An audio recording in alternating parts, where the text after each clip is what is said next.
Hello, hello. Let me know if you can see and hear me okay. This is going to be a group energy healing where I heal 136 people in 11 different countries.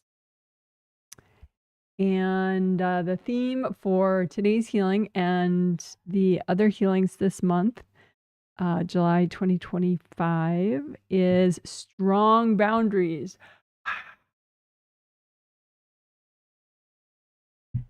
Oh, thank you for my confirmation. You're amazing.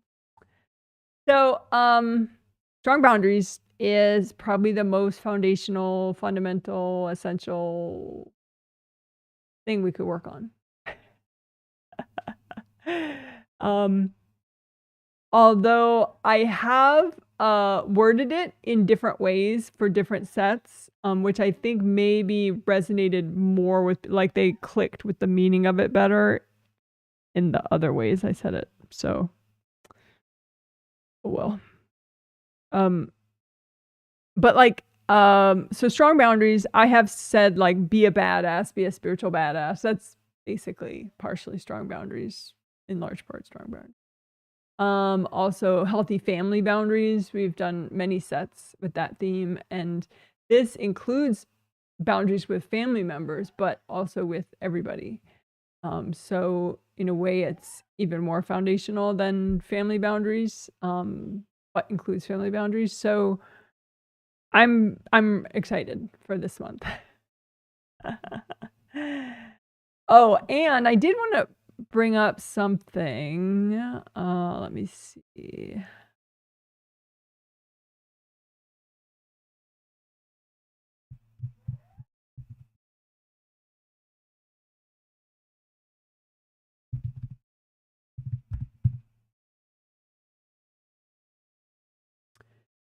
So probably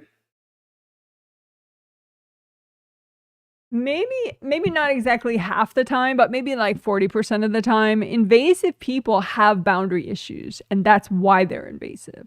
So they get so overwhelmed, and their response, rather than like imploding on themselves, is to explode on other people and become very intense or invasive or micromanaging of others. But it's the root cause of it is that they themselves are, like, flooded with external energies from people and invasive beings or whatever, and they're like, well, oh, and their response is to go external and be invasive with others.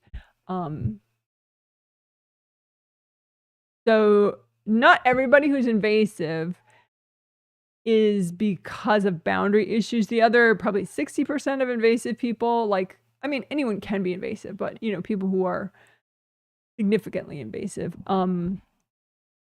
they can be invasive because of their own internal baggage, causing control issues, causing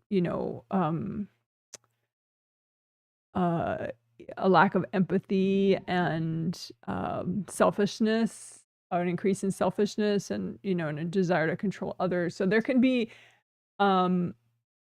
more internal reasons why someone is invasive with others. But I did want to point this out, that maybe about 40% of invasive people, it's because they have real boundary problems.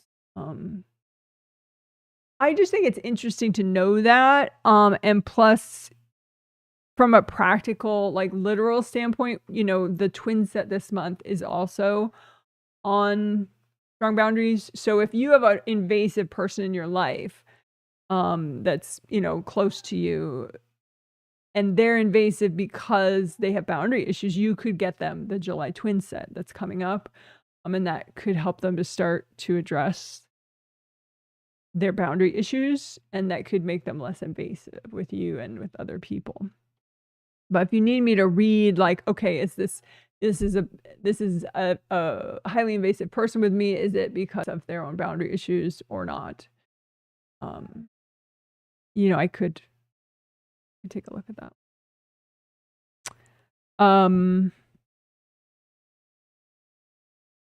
You could email me about it, just so then okay, would the July twin set be especially helpful for them? I mean, in general, all these sets can help invasive people be more balanced and well, and therefore less likely to be invasive for any reason. But, you know, like I said, this since we're working strong boundaries, there's a certain type of invasive person that this can especially help with. But of course, your strong boundaries can help you with all invasive people. So, you know, you working your own strong boundaries is, of course, the primary focus. So, as far as today,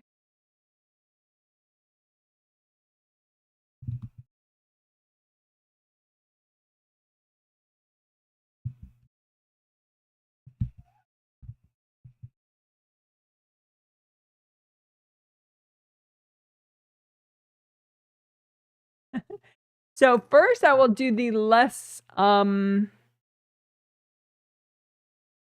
obviously theme related stuff. I'll discuss that first, and then I'll go to the stuff that's more obviously theme related. So today, in addition to all the fundamentals that we do, the you know 5 essentials: grounding, aura repair, chakra repair, creative ring repair, and base of skull points, and good karma windows back here. So that's all 5 essentials work. We do that every healing. But in addition to that, we will do urinary bladder meridian work again. We did some in the last healing, June twin set 2 of 2.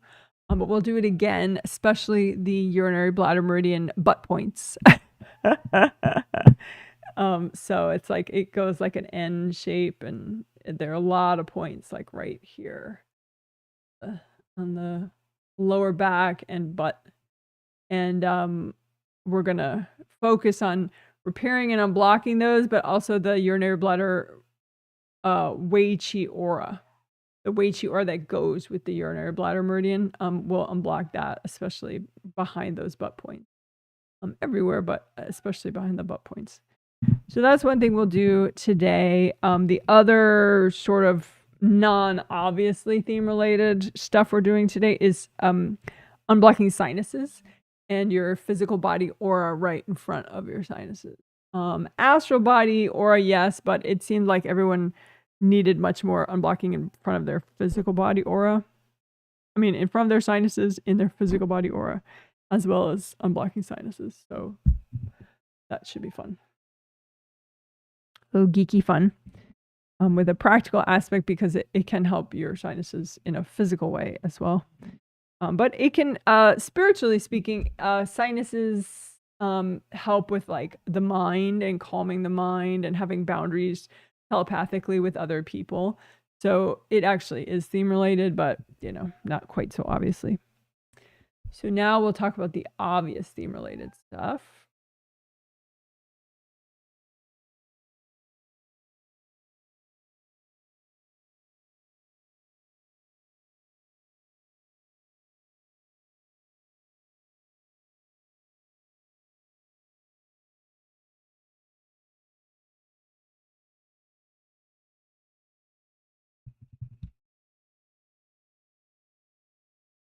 Okay, so this is a concept that I think will be working probably all month,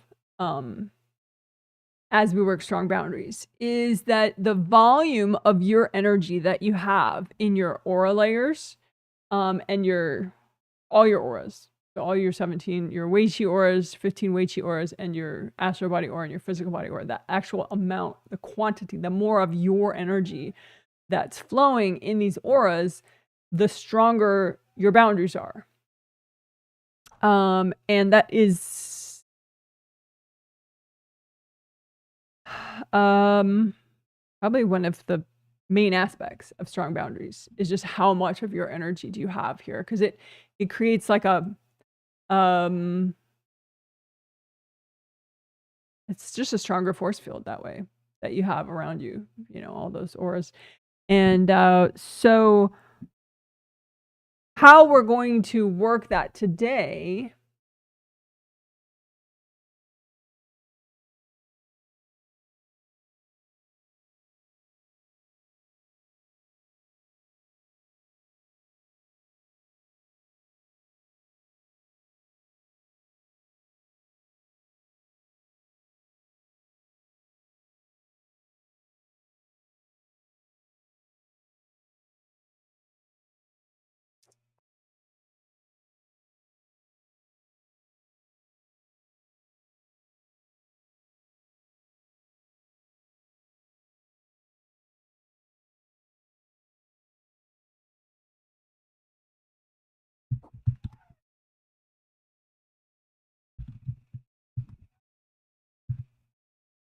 Okay, so today we're going to work on helping you to stop pushing away other people and other invasive beings, but just like that pushing away. A lot of people end up probably subconsciously, maybe partially consciously, their attempt at strong boundaries is very inefficient and disempowering and distracting and just not effective. Because their main way of trying to have strong boundaries is to push outward, like pushing people away. Like as if you have some sort of frail walls and you have to keep holding them up and expending so much force because the world is trying to push in on you and you're trying to push out. Yeah. So that's what I'm calling pushing away others. And it might, if you don't understand about energy, you might think that that's a good way to have strong boundaries. You just go, keep everyone out, right? But the problem is that pushing is very inefficient. It's more efficient just have so much volume of your own energy circulating at all times that in of itself is a very strong force field, and that's very centering. And having that much energy helps you in countless ways. Just how you have better flow, your chakras function better, you're more high functioning. So one benefit of that is you end up having really strong boundaries. So why do people push away others so much? Even though it's a really inefficient way to have strong boundaries and to have strength and safety. Well, I narrowed it down to three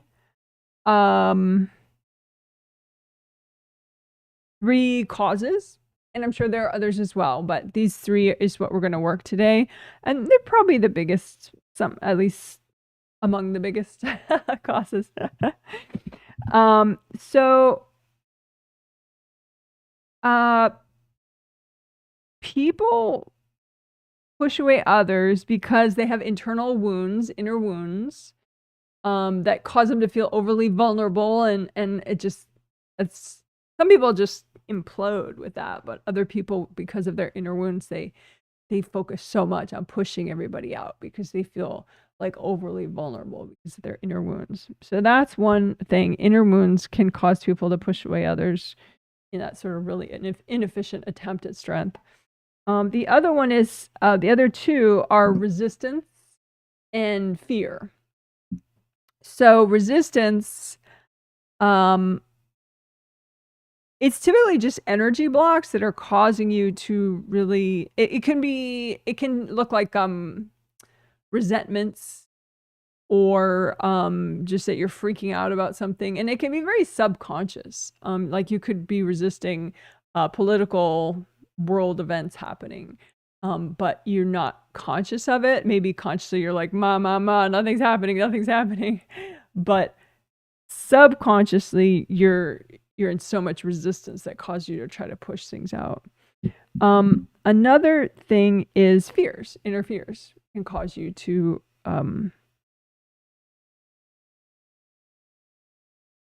fall into that inefficient pattern of pushing out to try to stay safe, pushing everybody out. So we're going to be working on healing wounds, clearing resistance, and clearing fear, so that you can relax more about that and not waste energy pushing out. And that can, even just that can automatically help you to have more energy for your chakras and to stay centered and to actually generate more volume of energy. So, I mean, of course, we're going to do chakra unblocking, but I'm thinking that it's going to be a big difference just to get people to stop this sort of phobic, stuck, resistant pushing. So that if you stop that, it's like then you have more inner centered focus, and it's like your chakras can relax and breathe better and do their job better and create more volume. So then you'll have more strong boundaries because of that.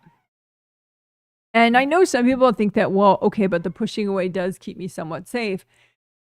Well, it doesn't. But if you think that, I can definitely understand that. But we can ask your angels, just in case, to help reassure you. Angels, can you please help me with boundaries as I shift to a more empowered and efficient way to be strong? So I hope that makes sense. So we'll do angel help a lot too. Make sure to be open to angel assistance with all this. But that's the basics for today. it's that'll be a full plan. That's a lot. So I'm going to check comments. And I think I'm gonna actually before I do comments, I'm gonna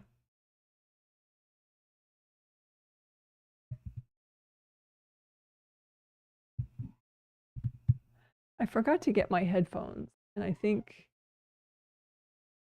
they'll help. They'll be nice. So I'll be right back. It'll just take a minute. And then we'll do chat comments, and then we'll do the 3 minutes of quiet, and then we'll start with the healing.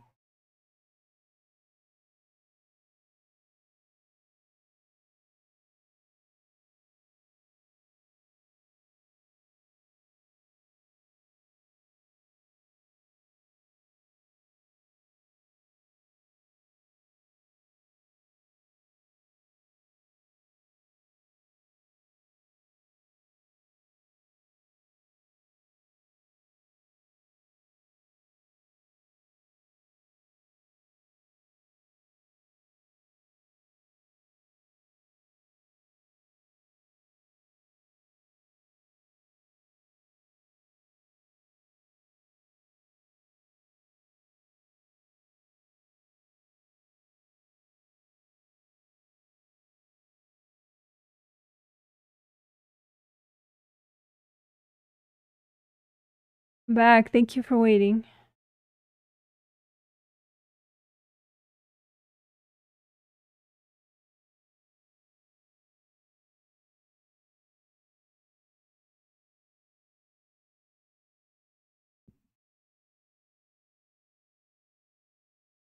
There we go. Very nice. Nice for me, at least.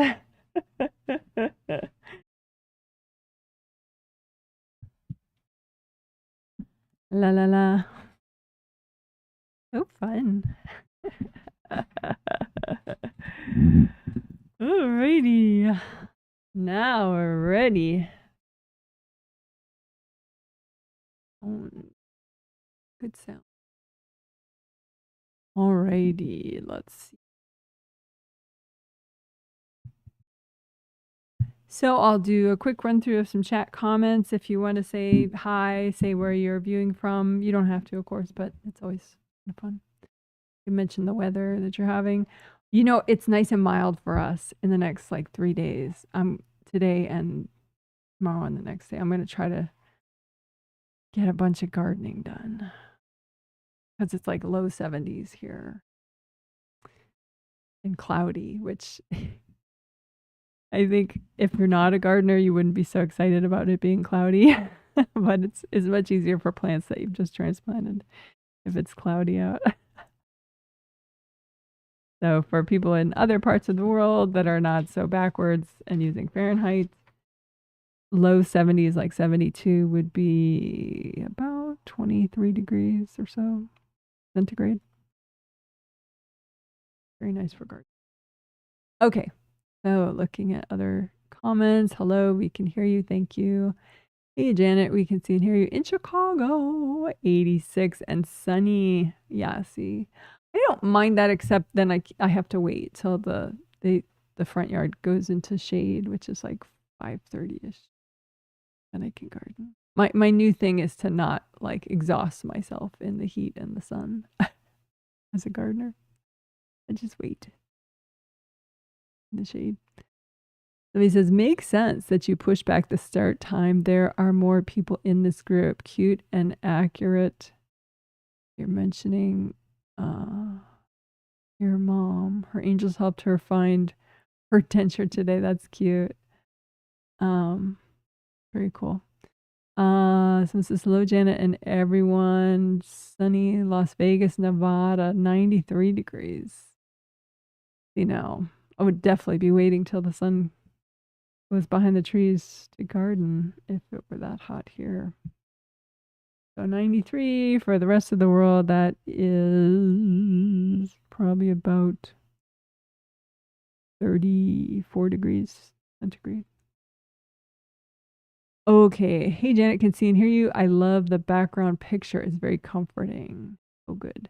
Yeah, those are rhododendron flowers. Rhododendron is the state flower of Washington State where I live. And rhododendrons can grow very, very big, like 20 feet tall, 25 feet tall. I mean, you know, if they have the right growing conditions. Someone says, okay. You when you get back, Janet. Thank you for your understanding. It says pushing others away may also be a coping strategy when you have enmeshment trauma. In my case, I've noticed sometimes this helps to keep my identity. Yeah.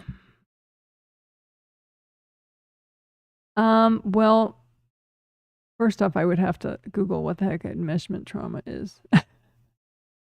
But there's no way it's going to be more effective in keeping your identity than actually working your chakras and having a strong seventh layer, because seventh layer and seventh chakra is identity. So it just you pushing away, it drains you. It's very weakening.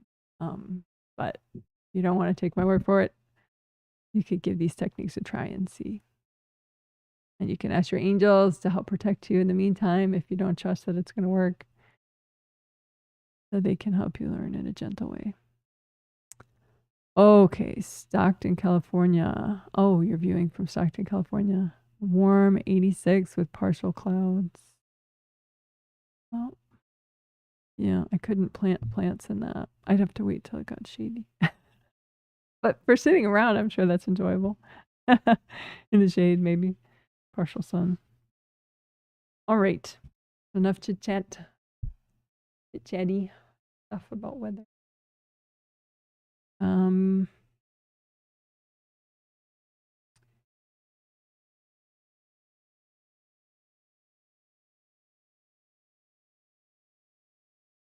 So, oh, I hate a banner that says quiet while I'm talking, so I'm not going to put it up yet, but we're about to do 3 minutes of quiet.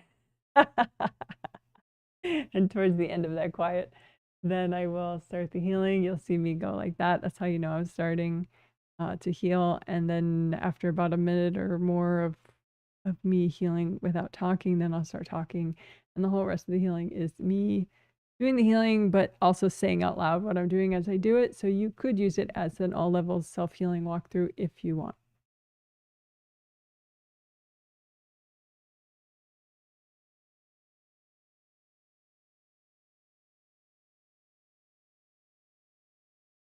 But first 3 minutes of quiet.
Okie doke. Thanks for waiting. So let's unblock hand chakras and then use them to heal neck, shoulders, and arms and hands. So you have a big hand chakra in the palm of each hand. You also have a fingertip chakra in each fingertip. You can set those particular chakras to a metallic gold color. Just using your intention. You don't have to be able to visualize energy in order to do that. It's like with your thought. You just set them to gold. And they're naturally spinning unless they're super clogged. So as they spin, they generate gold light. They're like motors, generators, right? And so you can use gold light to unclog the motors. They work better. So they generate more volume. Right? The whole thing is about generating more of your own energy, the volume, the amount, the quantity of energy you're generating, right? So you can unblock, you can make a copy out in front of you of your hands, or you can use one hand to unblock the other like this in a more direct way. But using a copy, you can just imagine each hand and the hand chakras and the fingertip chakras and just unblock them. Each chakra is a cylinder shape, an open cylinder shape. So you want to unblock, like melt away the blocks that are stuffed inside, wrapped around, or, blocking the openings. So, but you just use gold light. You don't have to be able to see where the blocks are. Just use gold light and wash your hands off. You can even make a big gold basin if you want, full of gold energy, like gold water, and just dunk your hands in there. Push them around and just let them soak. And just allow all the blocks to melt away that are in your hands. You have a lot of meridians, energy meridians, that either begin or end in your hand. Another nice reason to be good to your soul. Right. Okay, so now you can make a copy out in front of you of your neck, shoulders, and arms and hands, and just so sort of like Nike doll. Just imagine all that, and use your hands and the gold light from your hands to melt away blocks, wash everybody's energy out.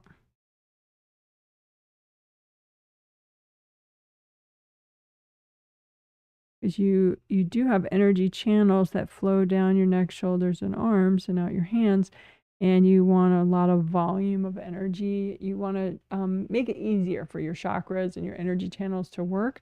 So you're just melting the blocks away so that the energy flows more strongly through your neck, shoulders, and arms.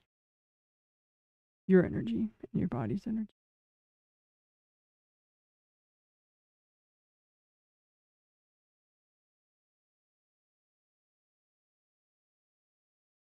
And always when we're healing a part of the body, physical body, I also am generally intending to heal, I am healing also the astral body. Because the astral body is you as a spirit, but it's in the shape of your physical body. So the same shape. So you just have an image out in front of you of both your astral body and physical body, neck, shoulders, and arms. And you're unblocking and healing them both at the same time. And then your auras around your neck, shoulders, and arms. And that could be all 17 of your auras around your neck, shoulders, and arms. Just unblock, melt away any hard energy.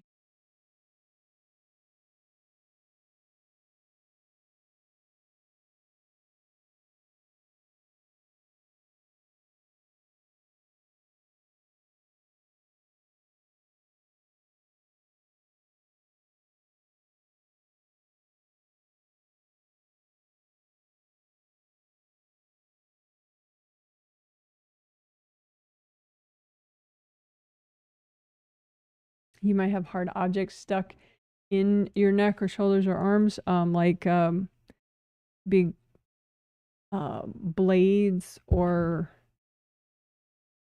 shaped like spears. You can just use sticky gold wax, which is gold light from your hands that sticks to anything that's not you, in your neck, shoulders, and arms, and have it stick to those hard objects if you have any, and just lift out the gold wax with all the hard objects all at once. Give it to your angels. Angels, here you go. The sticky gold wax, your neck, shoulders, and arms, and hands. And lift out any hard objects with the wax. Give them to your angels. Angels, here you go. And just do a little extra repair. You can say, angels, can you recycle any invasive beings that are in the way of this healing?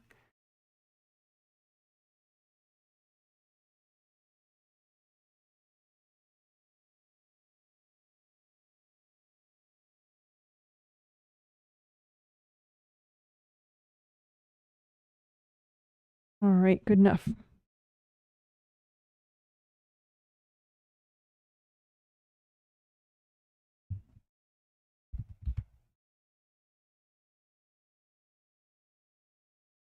Okay, so your grounding is your connection to the core of the earth, and it helps you release, it helps you to function, really.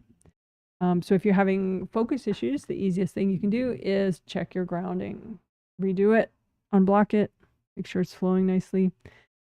So you want to make both your groundings nice and wide as all your auras. So, you know, if the camera doesn't catch the end of my hand here, but the end of my hands is like that, right? So that's just to show you. It's not to push out. It's to just show you that that's wide, how wide your auras are if you have enough volume of energy and you're not trying to hide. You just have your auras nice and big and strong. That's how wide they are. So make your groundings that wide as well. Your physical body grounding and your astral body grounding, and make them wide all the way down to the core of the earth, and then make a copy out in front of you so you can comb through your grounding and unblock it, melt away all the energy blocks, melt everybody out of your grounding, wash everybody out with gold light. And fear might be making you do a lot of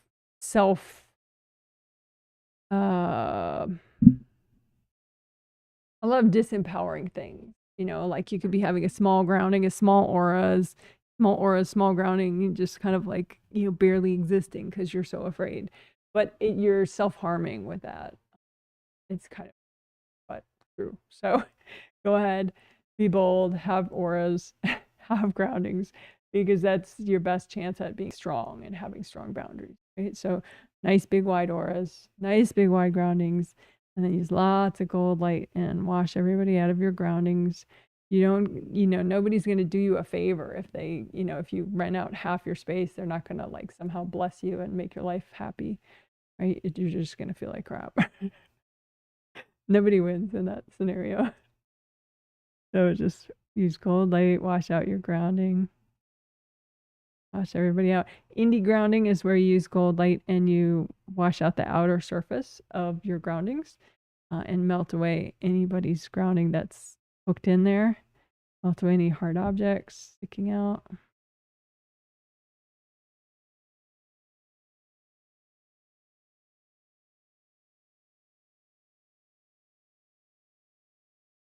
And again, you may have like a sibling or a parent or an ex who's got like some kind of a couch in the back of your grounding, so you can go ahead and wash them out and melt away their couch or whatever, and then melt away your energy blocks that are making it so easy for them to lounge in your grounding. Because again, no one wins with that scenario. It just makes you less stable if you have a big bunch of somebody's energy in your grounding.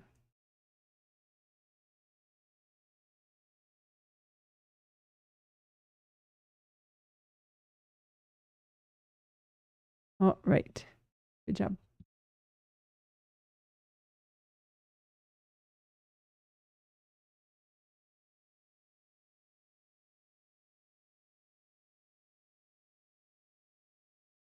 Someone asks if they can ground while they're on their porch or their patio.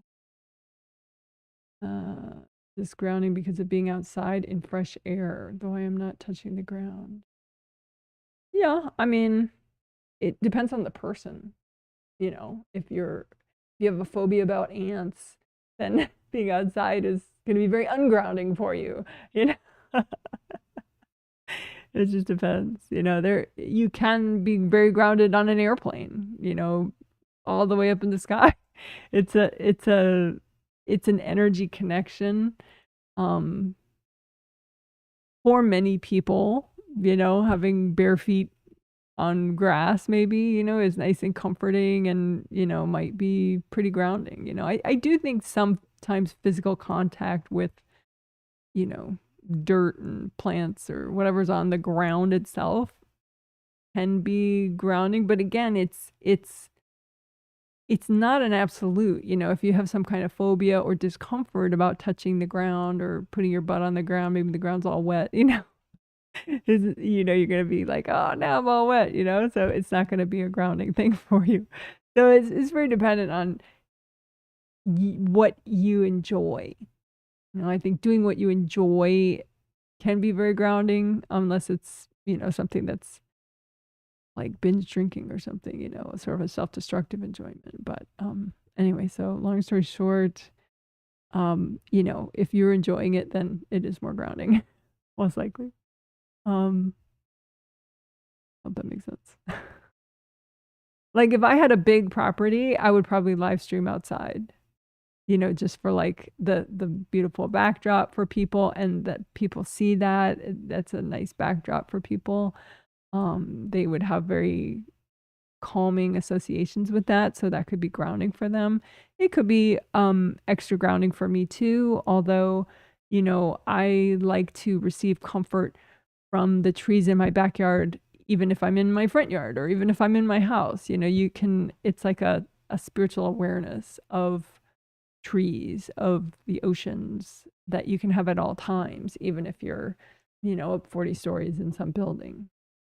So, I hope that makes sense. A complex answer to a simple question. You're welcome.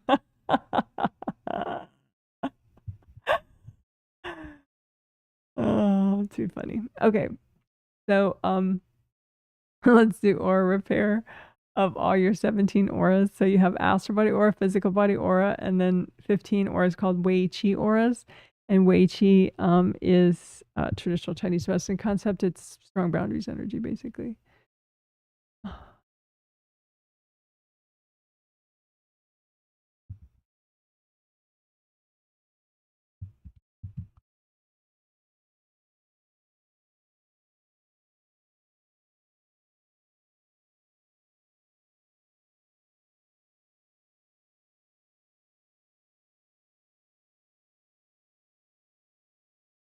Okay, so aura repair all your 17 auras at the same time. So you just make a copy out in front of you, and comb through all your auras. They're all in the same place, they're all around you, above you, behind you, in front of you. So just comb through them with gold light from your hands, and you want to just intuitively or visually or with your thought check for rips. They can be real big rips, like a whole side of one of the auras is missing, or they can be very narrow, kind of stab wound type ones where it's like this narrow hole in the aura. But you just want to check and see if you need aura repair. Do you have rips in your auras? Because rips will cause leaking, which attracts invasive energy, and it just spirals, and draining and exhausting. So you don't want any of that. So just but having damage to your auras, having rips is very common. So don't freak out about it. Just get good at repairing. So let's repair all of the rips all at once using composite copy technique. Otherwise, if you did notice one spot, you could localize repair it in the same way, but we'll repair all the rips at the same time. So you create an image of a rip and you say with your intention, okay, well, this rip represents all the rips that I currently have in my 17 auras. So then as you're repairing that composite copy rip, you're repairing all your rips, right? So you have your composite copy rip, and then you want to clean it out first, and then it'll repair more easily, right? So you clean it out with gold light from your hands. That's sticky gold wax. So make it sticky gold wax so that it forms a lump and sticks to everything that's not you. So fill up this composite copy rip with sticky gold wax and lift out all the junk that's not you all at once and give it to your angels. Angels, here you go. Sticky gold wax, get rid of the junk in a big lump. Angels, here you go. So what is this stuff you're removing? It would be hard objects that got thrown at you, invasive people, invasive beings, all that junk, anything that's not you. right? So sticky gold wax, lift out all that junk all at the same time. Angels, here you go. So now when you use the gold light, you can get it nice and deep in there, make good contact with the ripped surfaces. And that'll repair things.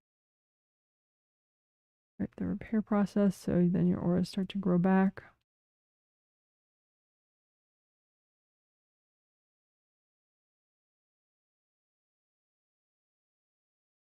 And you may still have some hard objects, so lift those out. Angels, here you go. You could say, angels, if there are any invasive beings in the way of this repair, can you recycle them?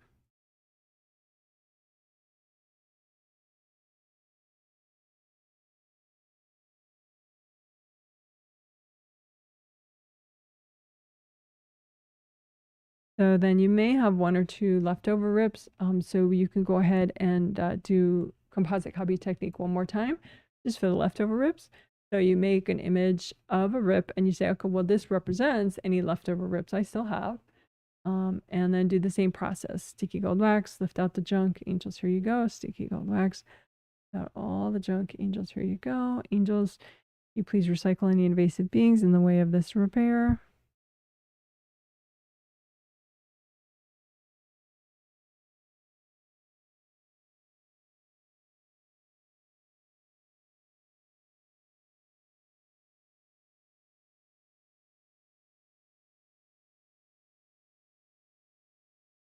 All right.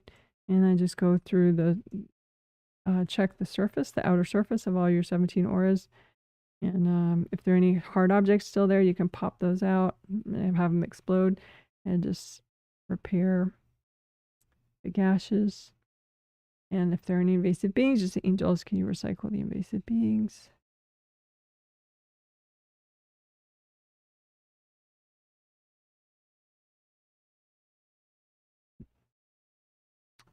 You could redo your gold buffer zones. Those are big gold flowy force fields that you can make and attach to the edge of your astral body aura and the physical body aura.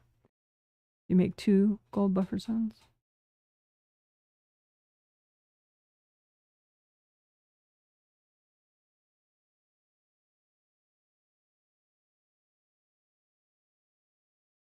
And we can do some unblocking of all the 17 auras at once. So you can just freestyle that, but I'm gonna just say which ones I'm doing. I'm doing all of them at once, but I'm unblocking front and back. So I'm imagining it like this. You know, in profile, and I'm unblocking front and the back at the same time of all the auras. Up around the head and shoulders, and then down around the waist and the butt, biker shorts area.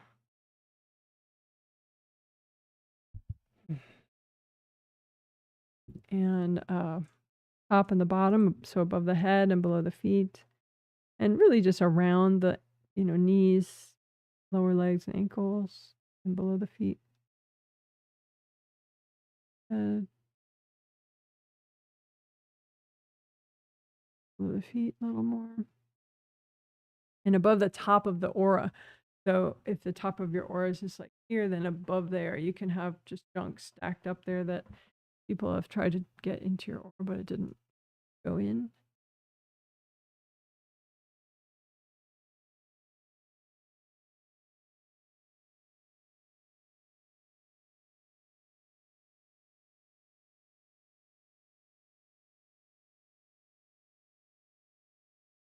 You can have some invasive beings that just, they really like hanging out in your auras. So as we were unblocking, maybe they were like moving around to a part that you weren't working at the time. So I guess you can just have a lineup, like a suspect lineup of all the invasive beings that are trying to play games with you and stay in your auras. And say, angels, can you recycle all these invasive beings? And then just relax as your angels do that work for you.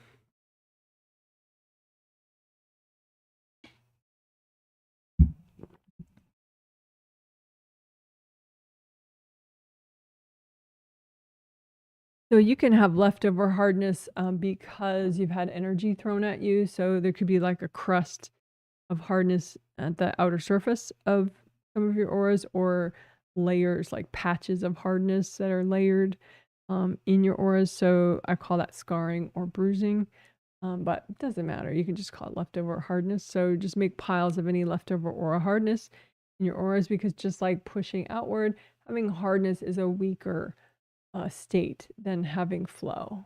So you want to melt the leftover hardness. So just pile up all the hardness, the aura hardness, and melt it away with gold light.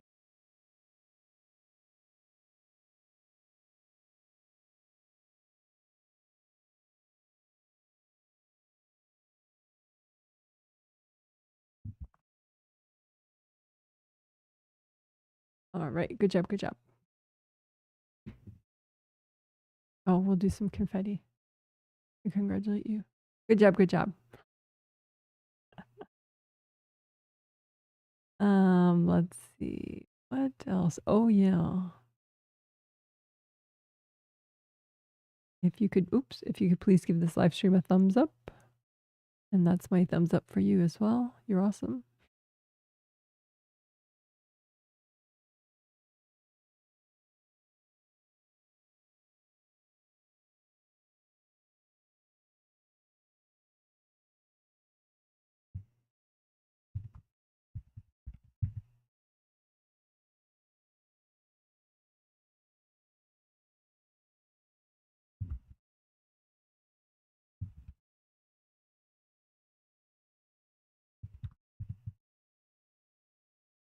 Okay, so for the most part, this section is for repairing and unblocking creative rings, but we'll also, once we get, once we're sort of like halfway through that, we'll add on working all your major chakras at the same time. And I'll probably just imagine all the chakras, the 7 astral, inside the 7 physical, so I won't like separate them out. You could separate them out and see, okay, 7 astral and 7 physical chakras. In case you like one of them is especially damaged and the other one's fine, then it's easier to see what's wrong if they're separate. But I'm gonna just repair and unblock them all together. But anyway, so first creative rings. Your creative rings are up here 1, 2, 3. So you can make a copy out in front of you of your creative rings. They should be gold, but they could have a lot of junk on them. Therefore, they won't look gold. But you can use gold light from your hands to wash them out, clean them off. And this is a top-down view of one of them in an irritated state that you don't want them to look like this. But see how the flaps are sticking out? So you want the flaps to be relaxed and shut so that it's a nice smooth gold outer surface. So just keep melting cords going into any of these 3 rings. And the more you melt the cords, the more you melt the blocks, then the flaps can relax and fall shut, which is good because then it's harder for people to cord you.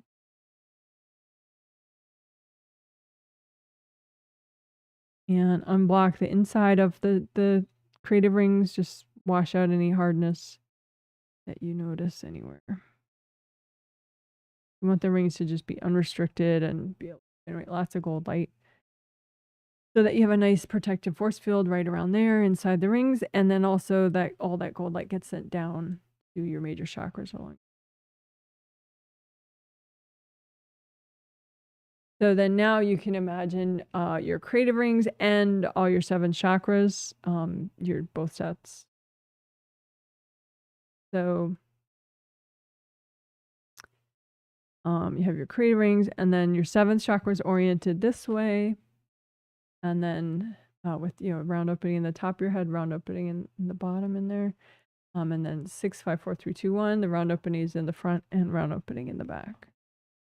So you don't really have to visualize that well. You could just sort of have your thought be like, okay, well, I made copies of all my major chakras and my creative rings, and now I'm going to use gold light to unblock them and repair them and melt cords, wash people out. Melt energy blocks.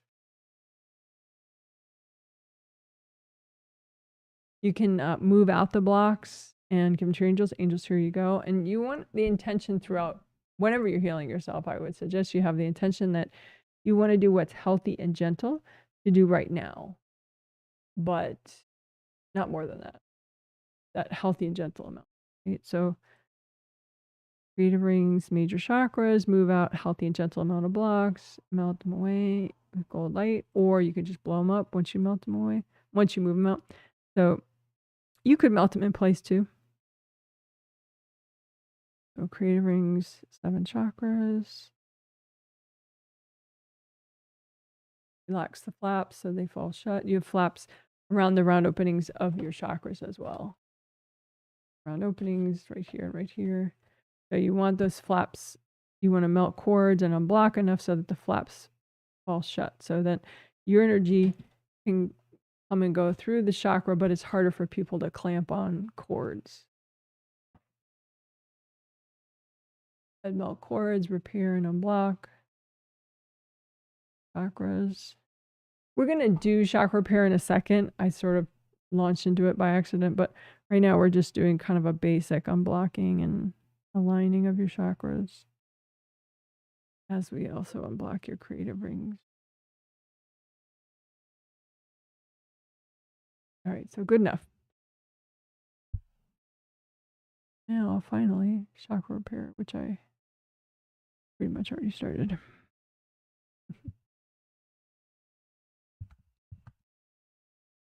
Okay, so chakra repair, all of them at once. So unlike in the last step, we're going to do major and minor chakras at the same time. So minor chakras, what are they? They're all the chakras that aren't the major ones. So 7 astral and 7 physical along your spine, those are the major ones. But any other energy center you have, which you have a ton, including like all the acupuncture points, those are all chakras, each one. So I would call those minor chakras just because they're not the major 7. So you make a copy out in front of you, energy copy that represents all, it's like a composite copy chakra. So it looks like a chakra, and you say, okay, well, with your intention, you say, okay, this represents all my chakras, all my major and minor chakras of my body and spirit. Just, you don't have to say all that, just all your chakras, right? So just use lots of gold light and melt cords.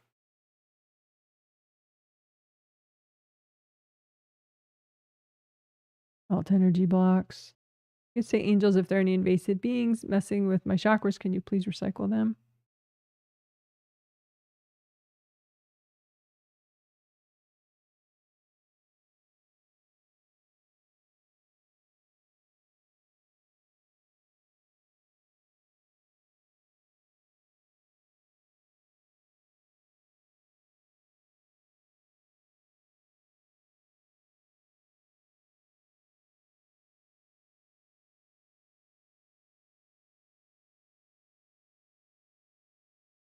You can use your energy hands and kind of comb through and lift out anything that's healthy and gentle to get rid of. Angels, here you go. Comb through the chakras. Angels, here you go. Comb through, get all the junk. Angels, here you go.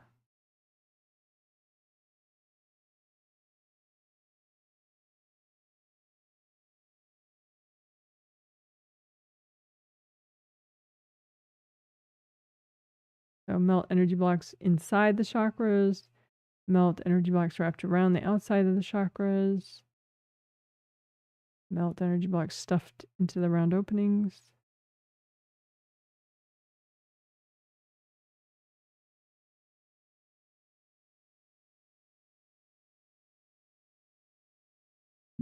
All right, good enough.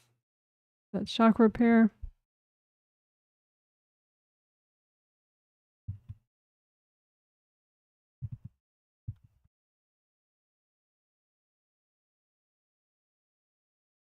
Okie dokie. So, good karma windows and base of skull points. So good karma windows, that's back here behind your head, in your astral body aura. So good karma windows, they look like triple frame windows, and there's 1, 2, 3, 4, 5, 6, 7, 1 in each astral body aura layer. And then good karma, base of skull points. So good karma windows, that's that GKW that I wrote, right? And then the base of skull points are back here at the base of your skull. So that's basically what we're going to be working right now. So just use lots of gold light and melt away anything that's not you in these areas. Base of skull and the good karma windows.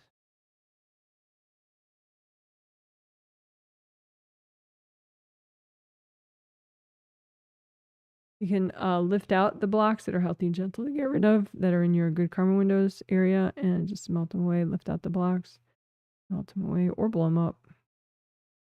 Set the blocks, melt them away, or blow them up.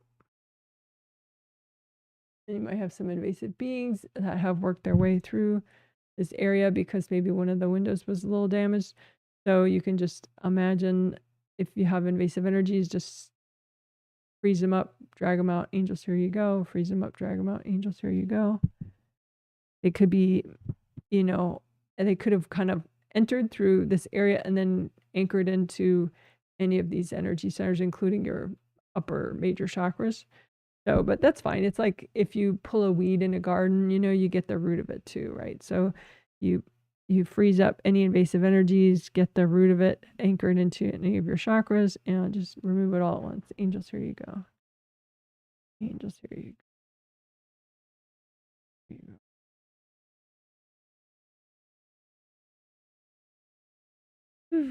So base of skull points specifically, that's a diagram of them.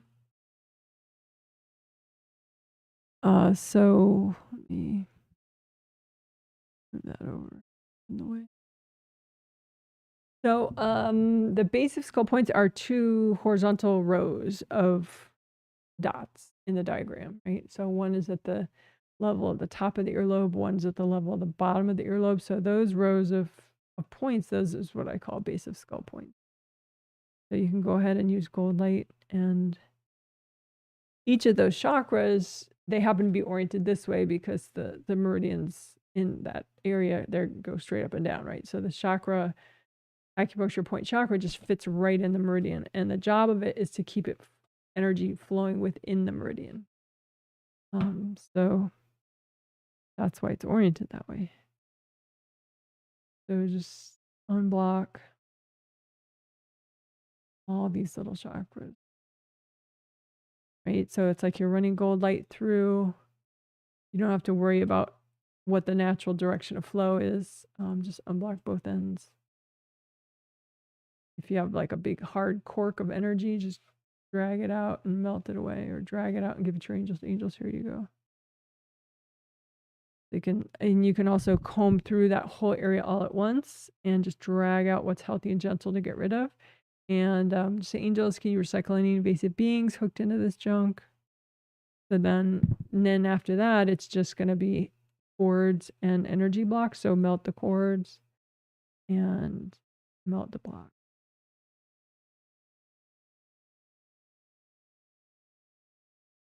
You can make a grounding, an extra grounding just for your base of skull area. Make it nice and red,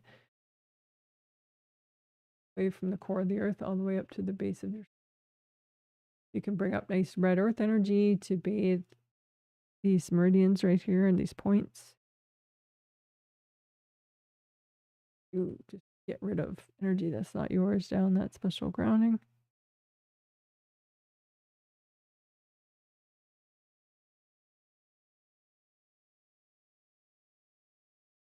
And again, comb through that area, drag out whatever's not you. Angels, can you recycle any invasive beings in this junk? And just melt cords from people out of the way and melt the blocks.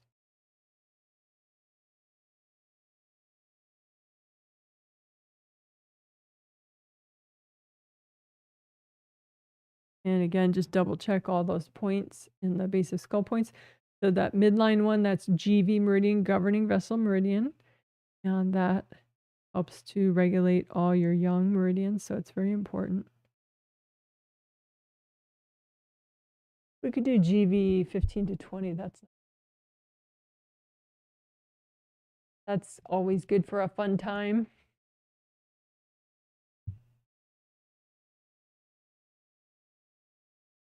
Fun. So GV 15 to 20, so that's in the base of skull area, the midline one right there in the diagram. And the diagram is gray, but a red is a good energy color for any meridian. Anyway, so 15, 16, those points are really close to each other, and then 17. So 15, 16, 17, those are in the base of skull point area. And then 18, 19, 20 is in the top of the head. It's oriented this way because, you know, the meridian just goes and ends in the roof of the mouth. So just unblock from 15 on upward. It's really beyond 20, but that's as GV goes through your forehead. That's so GV 15 to 20. 20 is in the top of the head. Unblock it. Melt blocks, melt cords. Pop out any hard objects. And the mowhawk area, we call, is just the area in your auras around that part of your GV meridian, but especially your GV meridian Wei Qi aura, you know, the Wei Qi aura that's just for protecting and nurturing your GV meridian. That would be especially important right there. So just unblock your auras around there. As if you have mohawk hair. That's why I did that. Anyway, just melt away all the junk in your mohawk area.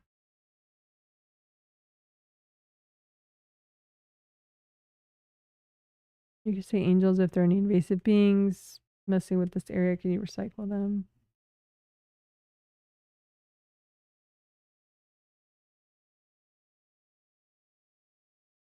All right, good job.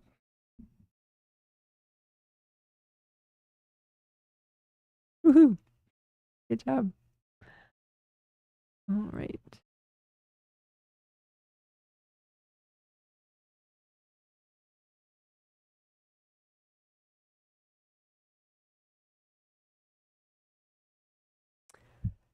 So now we are going to do the confetti. We're going to do the urinary bladder meridian, and in particular the butt points. And so the urinary bladder meridian, I'll do a quick play of it.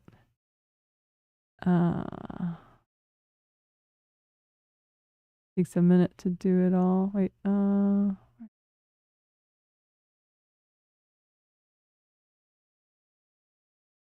there we go. Okay, so it starts in the inner corner of the eye there, and it goes up and over the head, right? And then it splits from 2 branches into 4 branches, which is cool. And so those yellow lines, that's all urinary bladder meridian, right? So we're going to be working the whole meridian, but especially these points that you're seeing right now, as I'm calling your butt points. And then it goes back to just 2 branches. So here we're going to show the other branch, outer. So as it's going down the back and in the butt, so these are the butt points, right? So as it goes down, then it goes back to just 2 branches. And it goes in the lower leg, and then it ends in the little baby toe there, the pinky toe. Right, the side of the pinky toe. So that's the whole meridian, urinary bladder meridian. But we are going to specifically focus on the butt points as we can. Because I just thought it would really help. So the butt points, I've numbered them here. So it's like when it, in the diagram, there's a part right, you know, the lowest part of the butt where it forms like an N shape. And maybe that's not big enough right there.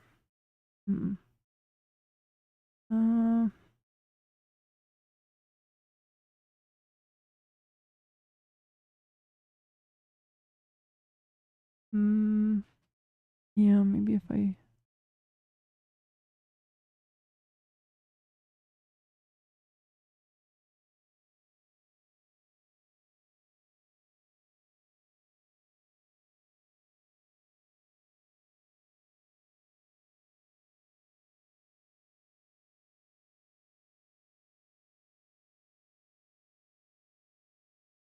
Okay, so that whole area right there.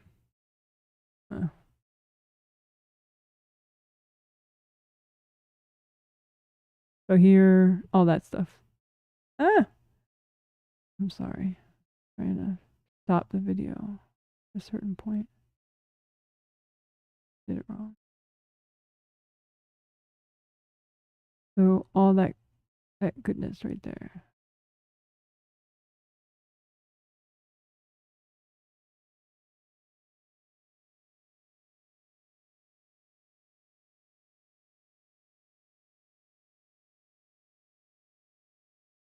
Okay, so all that. So it's like that the inner two branches, it goes in like kind of an N shape, right? It goes down and then it goes back up and then it goes down again, right? So the 3 points before the N, and then there's 4 in one part of the N and it goes back up and it does another 4. And then there's 1 point beneath the N. So this is all the inner branch. So I numbered those. I don't know if that actually helps you, but because those are the points I wanted to really work on in the butt points. So let's get rid of that video. I don't know that that helped as much, but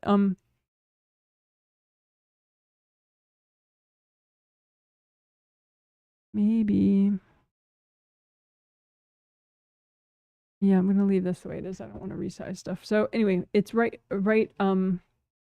This is how they're numbered. So that the N right here, over here, the inner two branches, the inner two branches, they go down and then they come back up and form like an N shape, right? So that's 24, 25, 26, and then now we're in the N, 27, 8, 9, 30, and it goes back up for the innermost part, 31, 32, 33, 34, and then 35, and then it starts going little angle.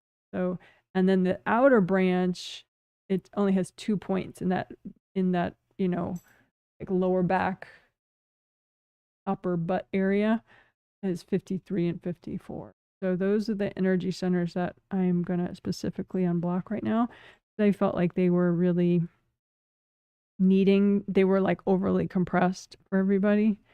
And and unblocking the Wei Qi aura of the urinary bladder meridian behind those points. So like your lower back right there, lower back, this urinary bladder Wei Qi aura right behind there. And so it's like they go down and they go like a little N, right? And so, and then the outer one just goes down and then over. So this area on both sides, in the top of your butt. Yeah. So just in the lower back and then top of your butt. So anyway, gonna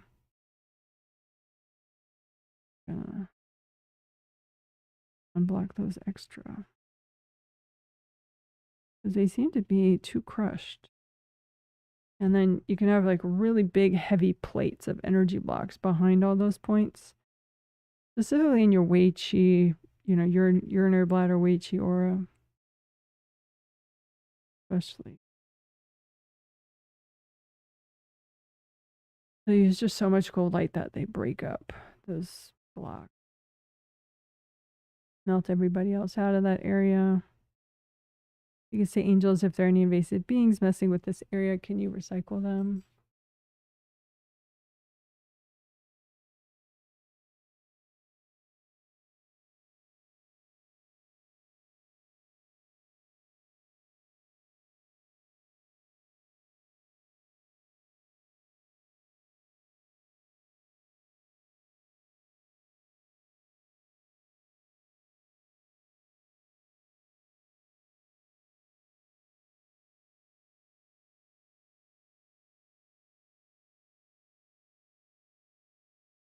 Gotta text my husband for a sec. I think our dog needs to go out.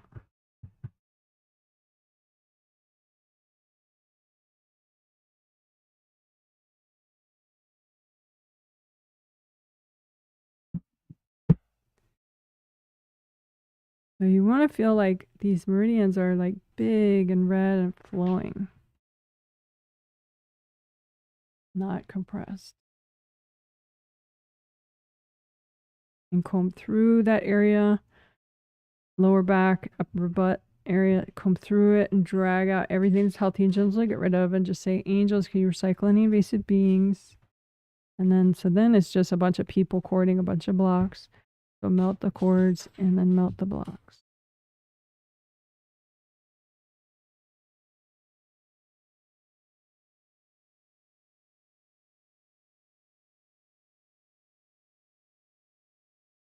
So that inner branch of the urinary bladder meridian as it goes down the back. And then you get that point where it overlaps, you know. So starting at 24, 25, 26, but like that, it was too compressed. And then 27 through 30, 27 through 30, the innermost part there. And then it comes back up just a teeny bit to make that N shape. And then you have point 31.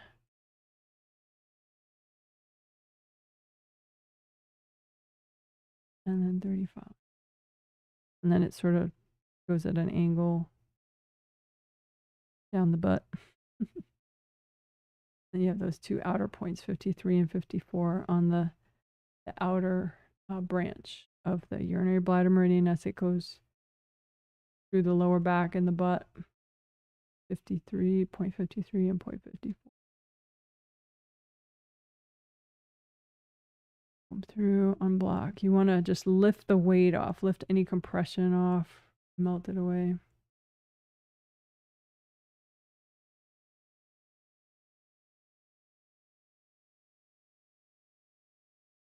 All right. And your intention is healthy and gentle, right? You want to repair and unblock to the extent that's healthy and gentle to do right now. Okay. So I hope that felt good. I don't know if seeing those numbers helps you. And I don't know if the butt points, seeing it in that size was enough, or am I going to need to have a big blow up of the butt points in a better way for the future live stream? You can let me know in the comments, or let me know in your survey what you thought about the visuals as we did that. They were helpful enough. Okay.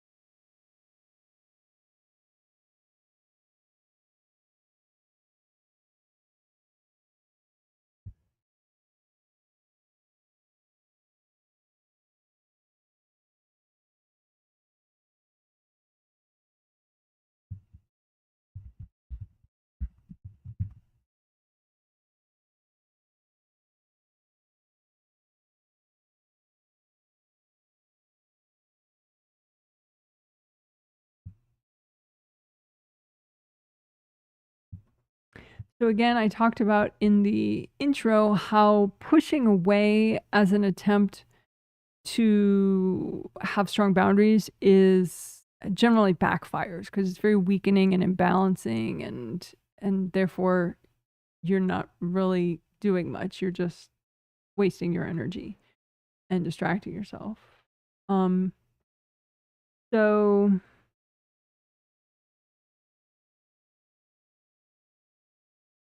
we're going to address the 3 reasons why you might push away one at a time.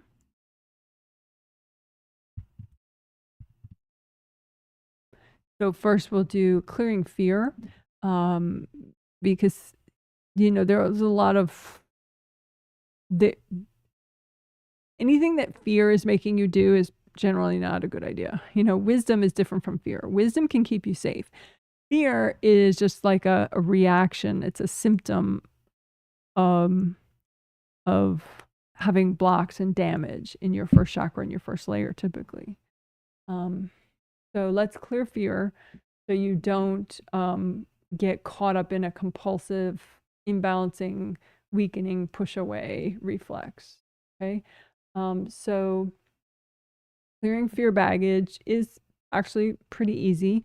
You can just stack it up out in front of you, copies of your energy blocks that cause you to be stuck in fear. And again, that's different from wisdom. Wisdom helps you to assess risk, right? And wisdom helps you to accurately perceive reality and to hear your angels, all that good stuff that actually does lead to true safety, right? But fear is just, you're just driving yourself nuts, okay? So just stack up all your fear energy blocks out in front of you and say, angels, is it healthy and gentle to clear all this right now? That way your angels can edit the pile if it's too much for you right now. So that means anything that's still there is healthy and gentle to clear right now. So let's wash everybody out of it. Let's clear the invasive beings out of it first, just so it's a very low drama, easy process, right? So angels, can you please recycle any invasive beings hooked into all these fear blocks? And give yourself a nice deep breath while your angels do that. And then wash the people out, because it's very easy for people to hook into your fears, your fear baggage, and sometimes that's why you still have it, because people accidentally are holding it in place because they're triggered by your baggage and they're cording it. So just melt away connections from your fear baggage to other people. Just wash everybody out, melt their energy out of the pile of baggage. And two, that makes it extra safe for you to clear it, because then they're not really going to be jarred at all when you clear it if you clear them out first. So wash everybody out of your fear baggage.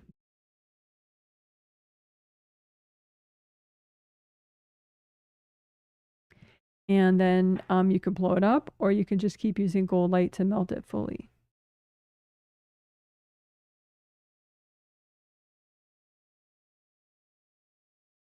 Okay, so let's do that one more time. Put all sorts of fear baggage out in front of you. Any fear baggage that's making you do things that are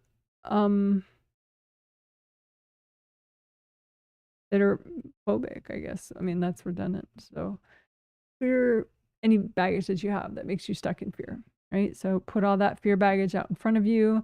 The angels, is it healthy and gentle to clear all this right now? And use lots of gold light. And so your angels already edited the pile when you asked them that, right? And then just melt everybody out of your pile. Melt cords from people and melt all the blocks. Or now that you've melted everybody out, you can just blow up the pile too. That's kind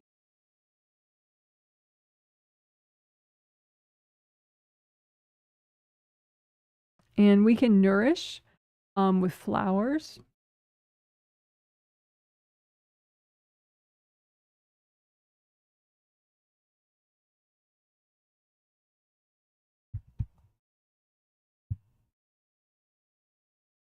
So you can make energy healing flowers out of universal healing energy. So go ahead, you don't have to move your hands if you don't want. I always think that's fun though. So go ahead, make a whole bunch of energy healing flowers for yourself out of universal healing energy. So it'll be like gold light or rainbow colors or both. And then just with your intuition and intention, set them to a vibration that's going to help nourish your courage, help you to be more bold in a wise way, right?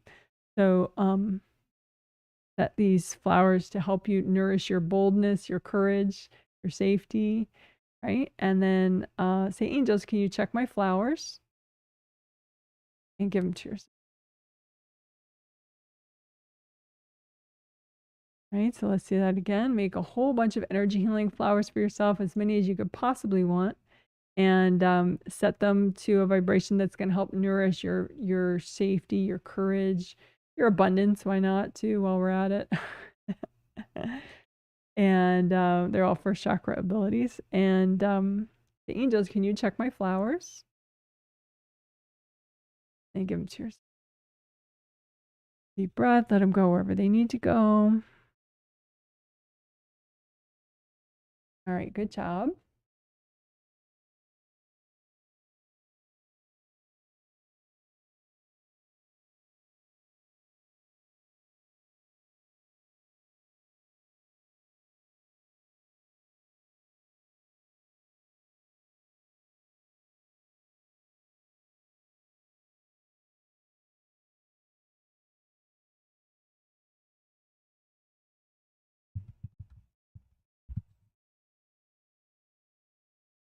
Okay, so next we're going to heal wounds that you have. So wounds are a little different than baggage. Baggage, I mean, you know, it's kind of like a level of specificity that may not really matter to you. Depends on like what, you know, sometimes your mind just doesn't want complexity. So if that's the case, you know, just wait till I've stopped explaining and we actually do it. But healing wounds, it can be damage. It can also be like a depletion. I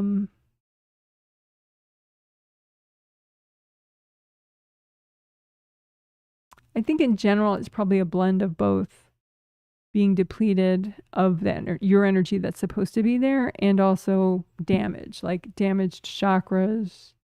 You know, it's kind of like how grief is a whole bunch of things at once. I think wounds is a whole bunch of things at once. It's stagnant, you know, blocks. It's a deficiency of your energy, and it's damage. So let's heal it. Let's not make it so complicated. Let's just do it, right? So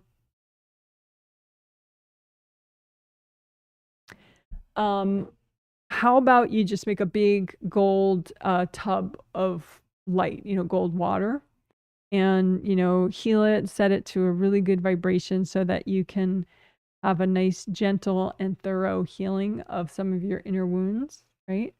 And then go ahead and you can imagine some of your inner wounds, but imagine them as like something that's not going to freak you out too much, you know? So it could just be like a big bundle of something, like a bundle of dirty laundry, right? That can represent your inner wounds.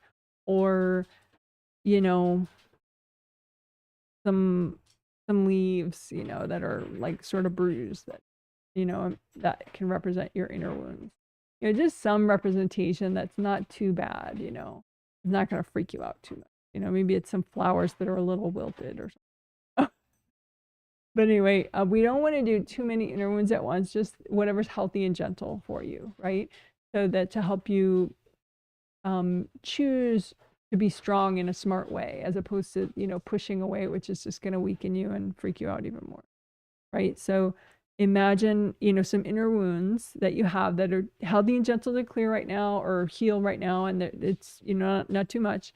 Just say, angels, is it okay for me to heal these wounds right now? And then go ahead and dunk them in your gold light, and just let the gold light unblock and melt away what shouldn't be there. You say, angels, if there are any invasive beings making trouble with these wounds, can you please recycle them? Right, and just wash off whatever represented your inner wounds, just wash them off.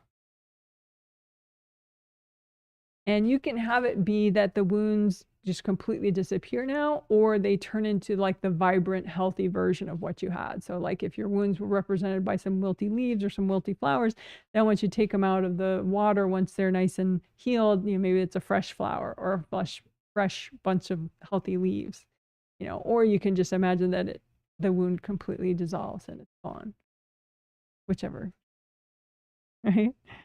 And so let's do it one more time. We'll do another batch of inner wounds that are healthy and gentle to heal right now, right? So just imagine another batch. and go ahead and the angels, is this a healthy and gentle amount to work on right now? You can say, to angels, if there are any invasive beings making trouble with these wounds, can you please recycle them? And then go ahead, you have your gold basin of water, right? Gold water, and just dunk your wounds in the gold water, right? And so have that gold light do whatever is needed, you know, unblocking, repairing, nourishing, replenishing, all that goodness, right? And just heal those inner wounds.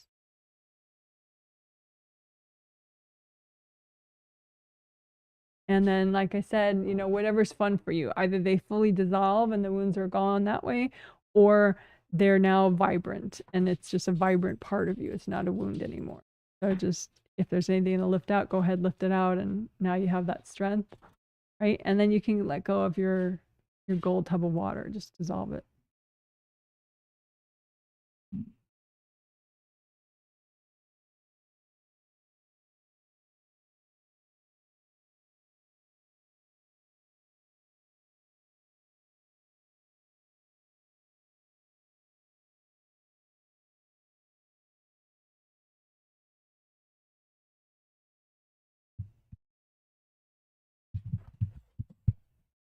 Okay, so resistance is the third way, the final way that we're going to work on today, that could be motivating people to do something unwise, like trying to be strong by pushing everybody out all the time.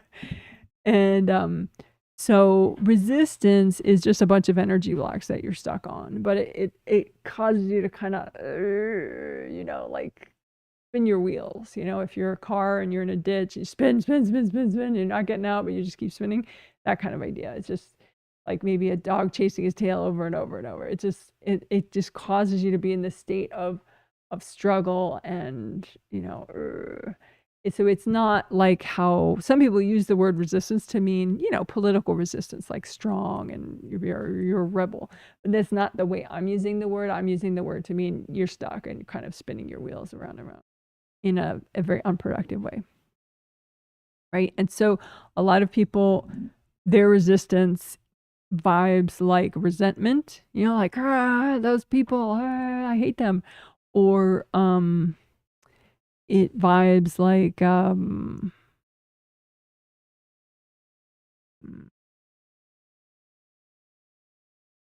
yeah, just like that you just something's driving you nuts, like why is that, or rah.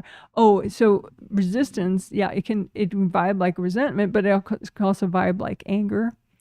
You're just pissed that you haven't found a job yet or whatever, and you're just like rah, and you're really stuck about it. It's not like a sort of moderate grounded anger. It's a very like, I'm driving myself insane kind of anger. Right? So we don't want that. So just like we did with the fear blocks, we're just going to stack out in front of you any energy blocks causing you to get stuck in resistance, especially the resistance that's causing you to do something as weakening as always pushing out and trying to attempt sort of an upside down version of strength that way. So put out in front of you any resistance energy blocks that you have in your space and say, angels, is it healthy and gentle to clear all this right now? All the angels are like, yes. So go ahead and bring up red earth energy. Soak all your resistance energy blocks in red earth energy. That'll help you separate a little bit from them. And use gold light, melt cords from other people going into your resistance blocks. Also, you could say, angels, can you recycle any invasive beings hooked into this stuff? So just keep washing everybody out of these blocks. And now you can just blow up the blocks or continue to use gold water, gold fire, gold light to melt the blocks fully. Okay, so let's do that one more time, a little sped up. So put out your resistance blocks, bring up red earth energy, gold light, melt cords, wash everybody out. Angels, if there are any invasive beings hooked into this junk, can you recycle them? And just keep melting the blocks or blow them up. And if there's any left over, just wrap it up in gold light and give it to your angels. Angels, can you help me with all that?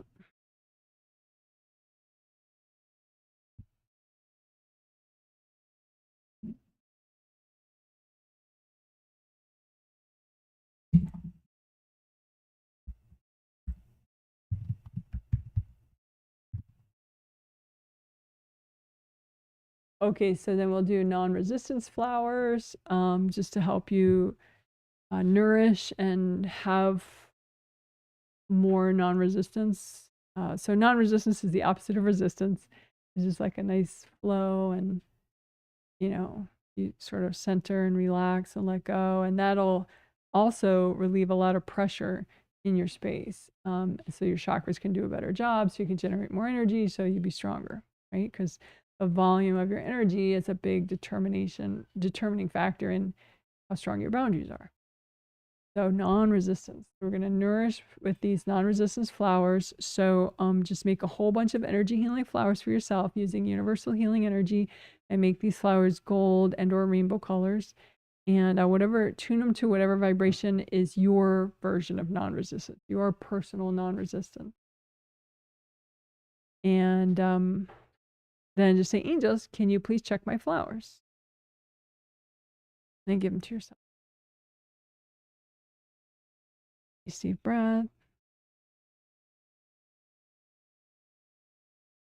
I used to say a lot, don't be the glue, be the flow, right? So glue would be resistance, and the flow is just, and it's a little different than some people say go with the flow, but sometimes go with the flow, it's like you're going with other people's flow. What I mean is with non-resistance is you're going with your own flow. You're tuning yourself to your own flow. You know, so it's not necessarily that you're cooperating with everyone in the world, you're just, it's an internal flow. Okay, so one more time, non-resistance flowers, make a whole bunch, tune them to your own non-resistance. Angels, can you check my flowers? Give them to yourself. Deep breath.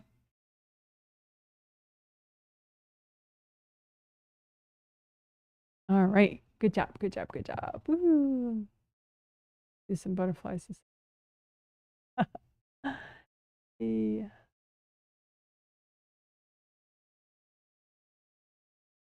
All right.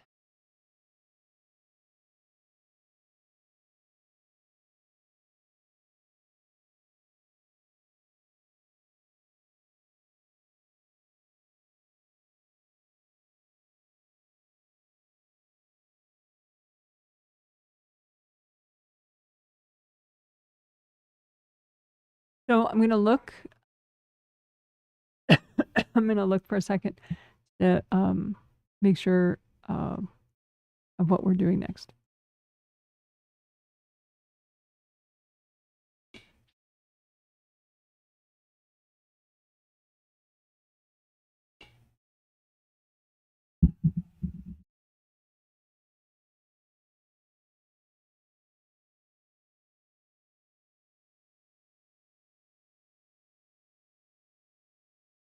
Hmm.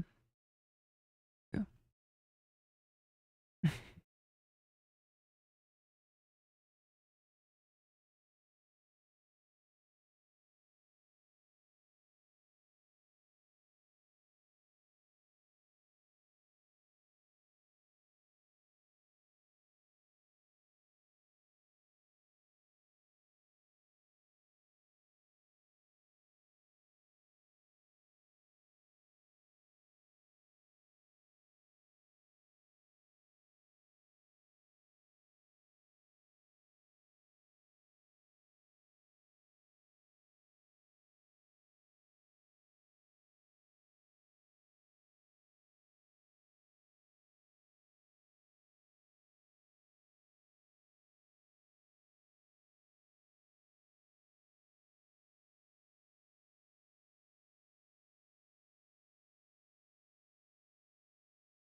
I'm gonna change some scenery for a second.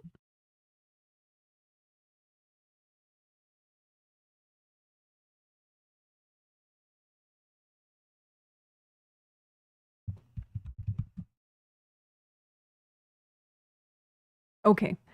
So, I was noticing that some people that typically choose sort of make unwise choices around how to have strong energy, and they end up pushing, trying to push the world out all the time, which is a very upside down way to be strong. They There's something wrong with how they perceive. They have baggage that it's kind of like, that idea, that expression rose-colored glasses, where you see things in an overly positive way all the time. Well, a lot of people have the opposite. They see things in an extra negative way all the time. It could be that, they dislike a certain type of dishonesty or deception or apathy in others, but then it becomes like these perception distorting blocks they have, where they now can see that, and that's all they can see. All they can see in the world and in others is what they don't like. So there might be qualities that they would like about certain people, but they're not going to notice it because they're so stuck on noticing what they don't like about companies or countries or situations. And actual wisdom is that you're not seeing through your baggage, you're actually just seeing, right? So then you can see whatever, it's not that you only see what you love in the world, you just have more clear sight, right? So, and clear sight helps you to, make wise choices and decisions and, accurately figure out how to strengthen yourself, right? So, whereas if you have these perception distorting blocks, it can, kind of feed your own self-weakening pattern. So let's clear these blocks.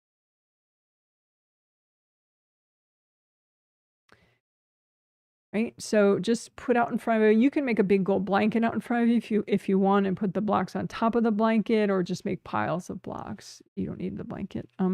But just put out there copies of any energy blocks you have that alter your perception of people and events, making you notice something and not other things, or making you even misperceive. And so you might think someone has ill intentions when they actually don't, or you just skews your perception, this baggage, right? So put all that perception distorting baggage out in front of you and just say, angels, is it healthy and gentle to clear all this right now? Deep breath while your angels edit the piles. And then say, angels, can you please recycle any invasive beings messing with this stuff? Because that's sort of a common thing, that invasive beings might want you to have really distorted perception.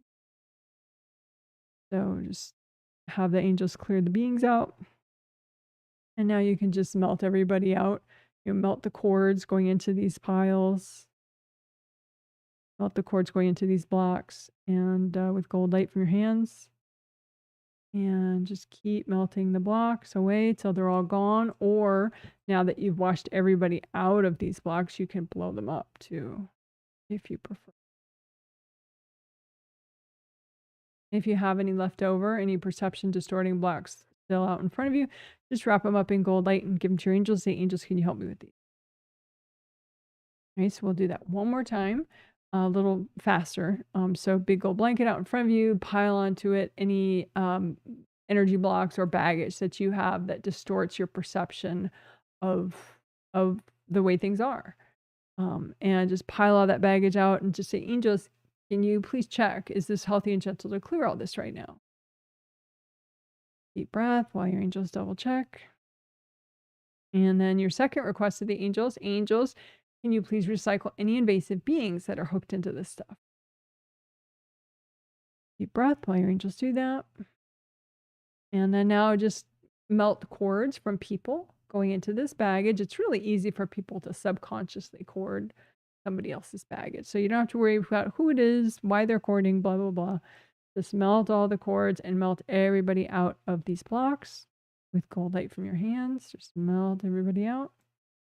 And then you can blow up the blocks or just keep melting them with gold light, gold fire, gold water until they're all gone. And if there's any left over, just wrap them up in gold light and give them to your angels. Angels, can you help me with all that?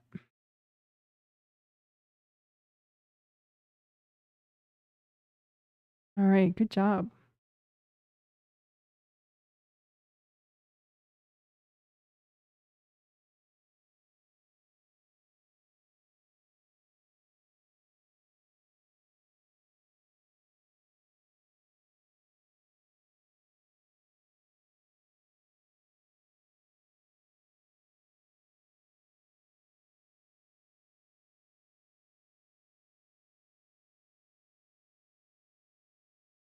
Good.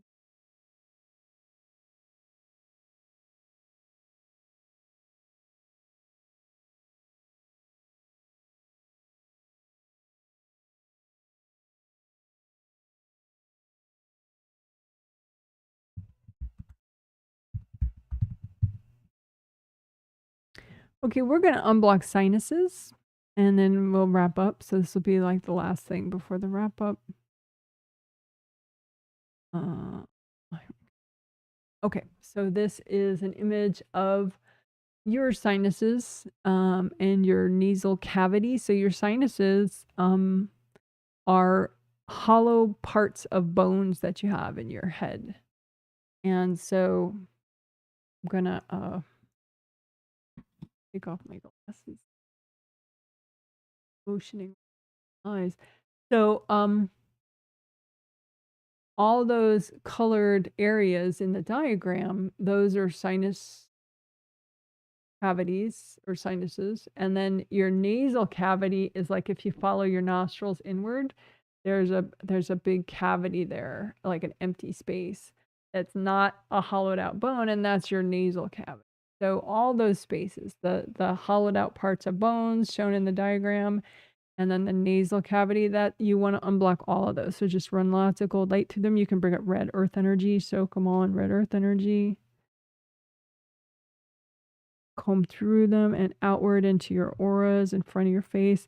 Just drag out everything that's not you, that's healthy and gentle to get rid of. You say, angels, can you recycle any invasive beings in this junk? So then it's just a bunch of energy blocks and cords from people. So melt the cords from people. Melt everybody's energy out of these blocks. And melt the blocks completely or blow them. Okay, so one more time. Comb through all your sinuses. Comb outward. Drag out everything that's not you. And say, angels, can you recycle any invasive beings hooked into this junk? And then just melt the cords from people. Melt everybody out of the baggage.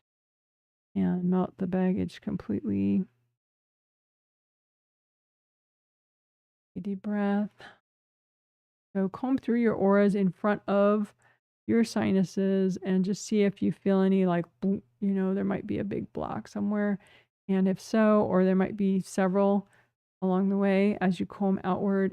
So just use lots of gold light and surround and permeate the blocks with the gold light so that they melt full. So comb outward through your sinuses, outward, drag everything that's not you out. Say, angels, can you recycle any invasive beings? And then just melt cords going into the blocks from other people. Melt everybody out of the blocks. Use so much gold light that they melt fully. The blocks melt fully, or you can blow them up.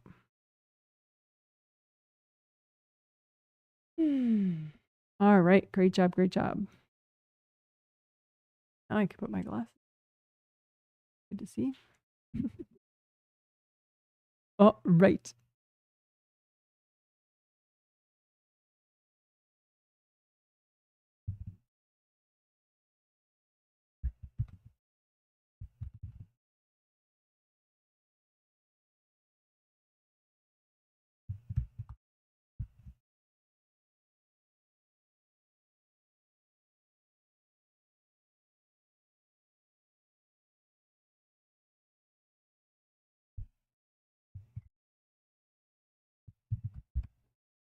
Okay, so we're going to wrap up. And I'm going to stick in there in the wrap up something we did in the last healing. So the second healing of 2 in June twin set 2025, which was proactive sleep processing, which is just clearing the energy blocks that your body's going to try to clear tonight in your sleep. Just clear them in advance. So you kind of do your body's work ahead of time. Because if the blocks don't clear, then it can disrupt your sleep and cause you to wake up and not go back to sleep, blah, blah, blah. So let's, get a jump on that, do it early so that your body can just lollygag about and repair and heal and relax all night. So put out in front of you, you can make a big old blanket and dump all the energy blocks. Typically, they're going to be in your body's aura, in your body's systems, some meridian chakras, whatever, but you don't really have to worry about where they are. But just put all the blocks out in front of you that your body's going to try to clear during sleep. And then just the angels, is it healthy and gentle to clear all this right now? And then just wash it out in gold light. You can say, angels, can you recycle any invasive beings hooked into this junk? And melt cords from people going into these blocks. Run so much gold light through the blocks that they all just melt, or you can blow them up. So one more time, put out in front of you any blocks that your body's going to be trying to clear tonight as you sleep. Put them out and say, angels, is it healthy and gentle to clear all this right now? So your angels will edit the piles, and then say, angels, can you recycle any invasive beings hooked into this junk? Deep breath, and then you can soak with red earth energy, lots of gold light, melt cords from other people going into these blocks. That's a big reason they might not clear, is people are cording them. So melt all those cords, wash everybody out of the blocks so that the blocks will easily melt with gold light, or you can if there's any left over, just wrap them up in gold light, give them to your angels, say, angels, can you help me with these?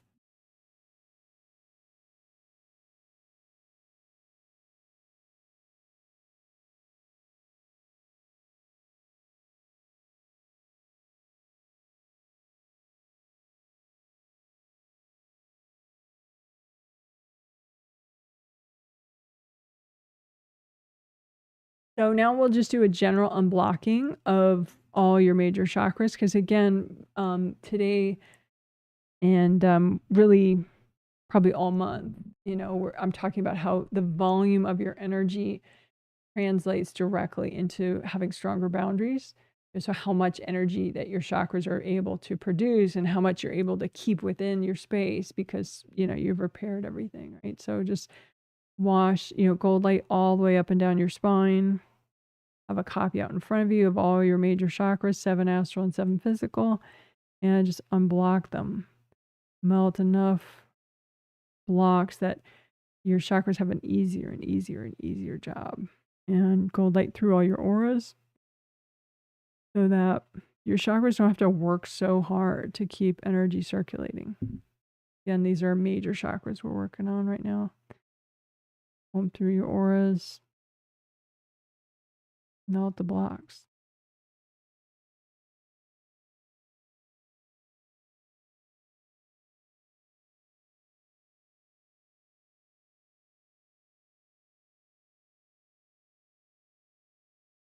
And you can imagine yourself and then just line up all the potentially invasive people in your life. Some of them may be backlash people that tend to throw energy. Some just kind of sneak into your space from behind or something. But not the invasive people. I just imagine them all in a row and don't do anything to them. You don't have to say anything to them. Just check for cords between you and them and use gold light in and around your space and melt those cords. So you don't send them any energy, just melt the cords between you and them so that you're separate. And you may have to repeat this later on, but just melt cords.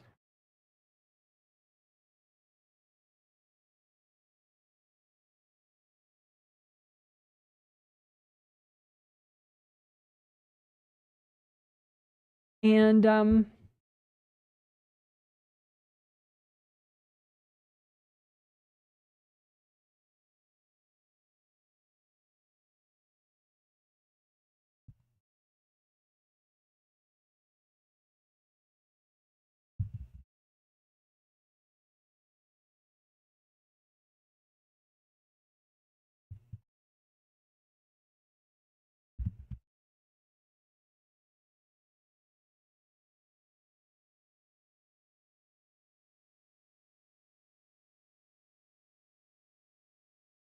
okay, so you can change how you think about yourself, right? Because if you're used to this sort of resistant, weakening, upside down version of strength, when you're always trying to push everybody out and keep everybody away from you, because it's a big, scary world and you're so weak and you have to hide and push everybody out, right?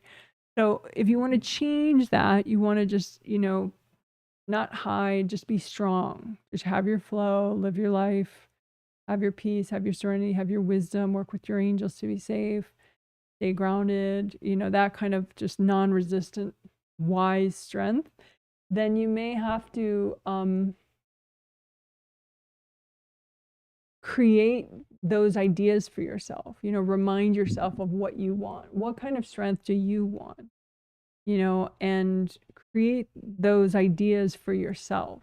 So sure, maybe you're inspired by something I said today. Maybe you're inspired by some poet or some actor or some political figure that you admire, but you can be inspired by others, but go ahead and generate your own image, your own idea, your own concept, even just, subconsciously. You don't have to know, you don't have to write it down in a 10-page essay, but just you can make them as flowers, make your own ideas of you as a strong person, you as an empowered, strong person, as a safe, strong, empowered person. You just, whatever that is for you, just create your own ideas, your own reminders for yourself that, you can be safe and strong and empowered, right? And just make a whole bunch of flowers that are message flowers for yourself, reminding you of that. That's okay now. You can change. You can be even stronger, even safer, even more wise and centered, all that good stuff, right? So just, make whatever images you need to remind yourself of your strength and ask your angels to double check. And that way they can wash out, if there's something of mine in there or something of, an authority figure or a friend or something in there, because you want to be just using your own goodness, right? Your own stuff. Right? So angels, can you clean this out for me? And go ahead and give them to yourself. Right? So we'll do it again without me talking so gosh darn much. So go ahead and make a bunch of energy healing flowers for your own strength. And then have your angels double check them. Angels, can you double check my flowers? And give them to yourself. A couple deep breaths.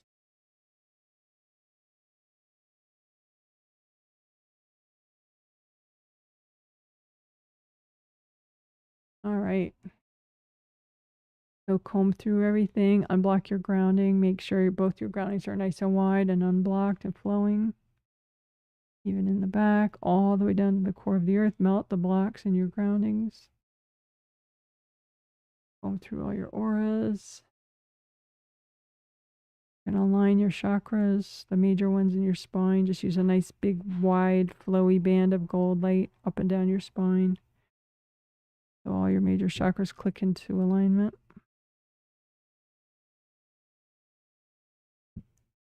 And breathe into your legs, your toes. Touch your fingers, wiggle your toes. And as we wrap up, you can just say, angels, can you help me to have strong, healthy boundaries? Angels, can you help me wrap up this healing?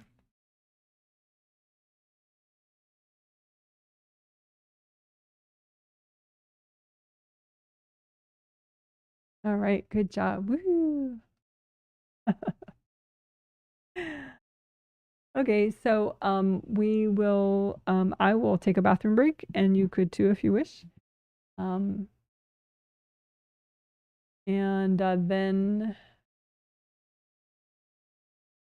Then I will come back and do stretching for like a minute, but it's not a guided stretching thing. You could just take it as an opportunity to do a little stretching yourself if you wish. And then I'll do about 30 minutes of a little discussion period where you could put in the chat any comments you have about the healing or any topic that I talked about. You know, if you have a comment about it or a follow-up question about one of these concepts. If you did want me to look at your energy, if you're a newbie, that's fine. You know, if you're new to my work, that's fine. You can just post something as long as it's not like, you know, read the meaning of my life, something giant. But if you're not new to my work, if you know my work, then I would prefer it be more empowered. And you know, if you wanted to state an issue, also state like your own assessment of it. And then I'll just double check your assessment of your own issue. But you know, you could also post something like that under a video later, because sometimes it's hard to fit all that stuff in right now. But anyway, let's do a bathroom break.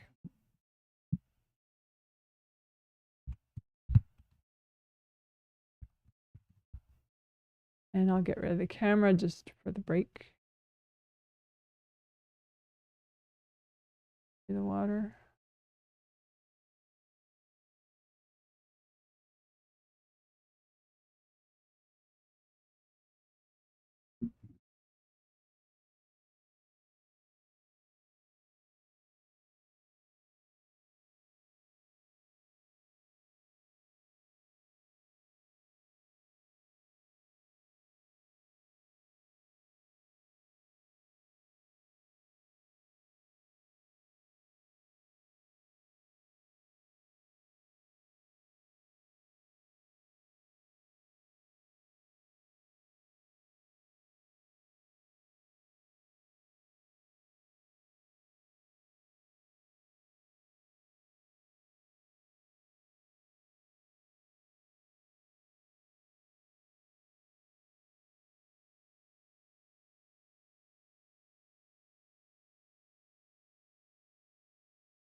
Hey, I'm back.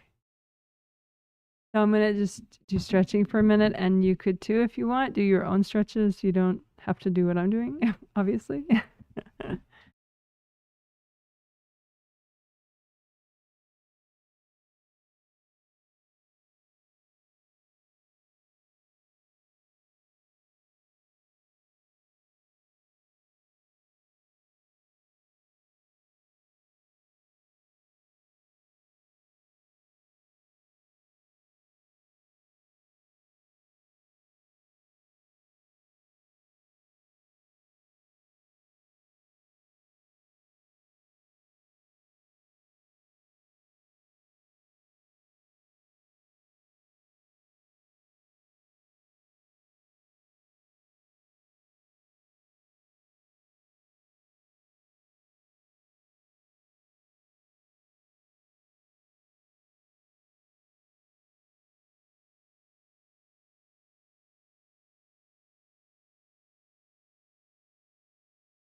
Hey, hey, hey.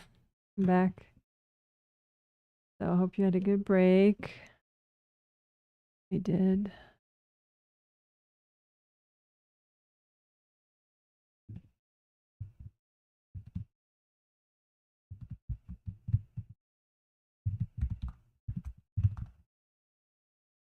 Okay, time for some chit chat.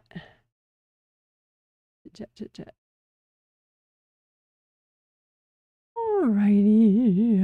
I'm going to set my timer so I don't go overboard, which I am often doing.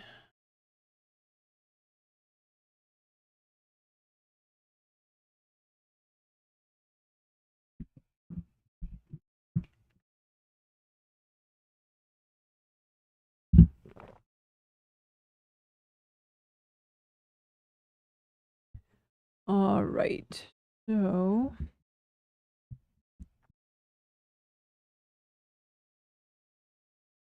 looking for the comments that I haven't read yet.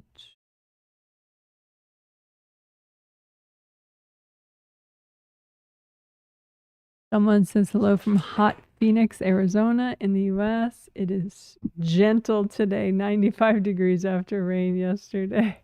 Thank you for healing me and my spouse. You're welcome. Only 95 degrees. Wow. I guess that's mild for you guys. How crazy. So 95 degrees Fahrenheit is like 36 degrees Celsius, looks like.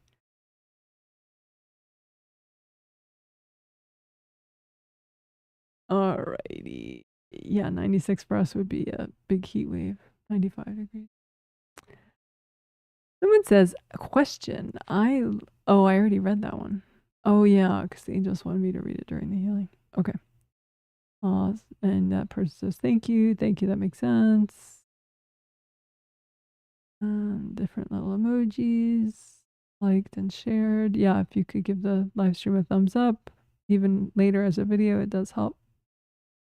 Someone says, oh, that same person says, I enjoyed watching your video on your website with you and your husband. Oh, yeah. It's linked. Yeah. There's like an about page, something like that on my website, jwhealing.com. And it links to, I talk about our pets and I link to a video that's a little out of date at this point, but it's still a cool video. It shows our current house, our current backyard, and a bunch of pets. Oh, yeah, I'm glad you like that. Yeah, my husband's narrating it, so you can hear his nice deep voice. It's a very calming voice. Someone says, hi, Janet from New Hampshire with lots of pretty evergreen trees. A lot of evergreen trees here. This is thank you for this backing healing. Backing. I have pain and inflammation around the dimple area on my lower back. So yeah, probably you're talking about the butt points of the urinary bladder meridian that we did. So good. Hope it helps. Although, you know, I don't know that your YouTube ID, I don't really know your real life name. If you could email me and let me know your real life name, because it just, I don't know, I'm always curious.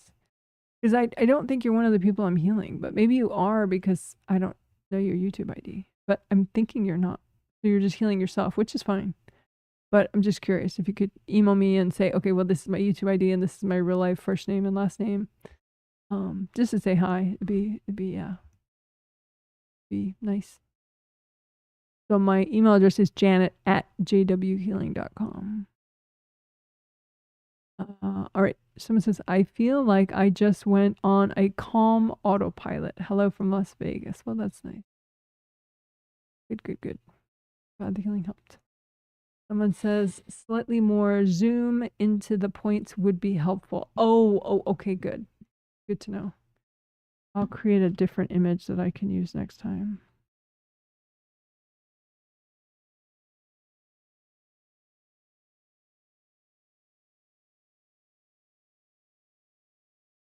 I wasn't sure because like the way I'm viewing, I view myself in like this teeny little thing up here. So it all looks teeny to me. So I'm not sure how it looks to you.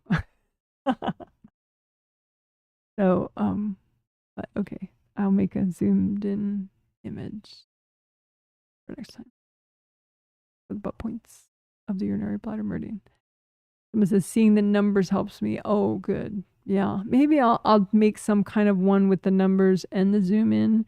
It's just the only images I found online with the zoom in numbers was so busy, and it just like it wasn't really good. Like all the numbers were crunched up and it just looked like a big mess because they would have these lines between the numbers and the points, and it was like chaotic. So, but I'll either create something or find something that I could borrow.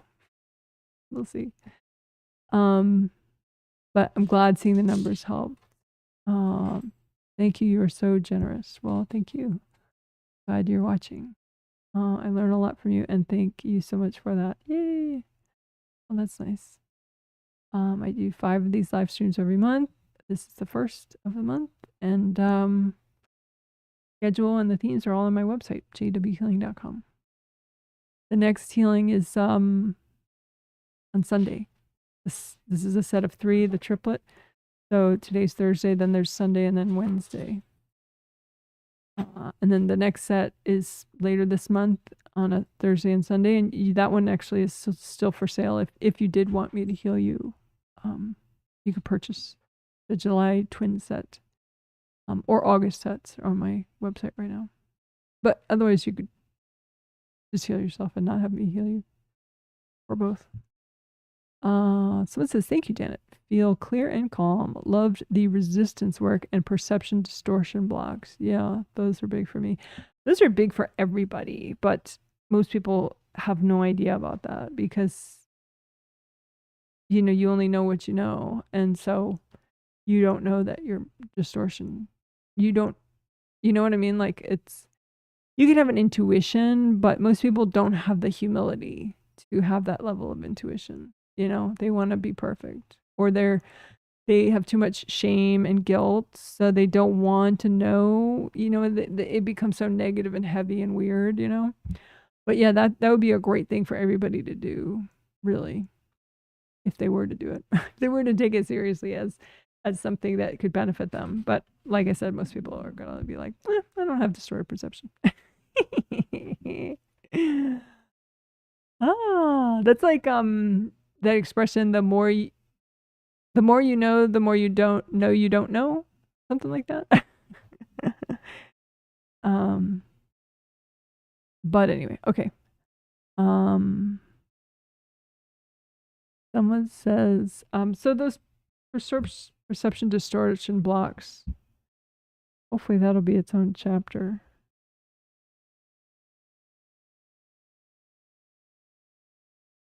Make a note of that.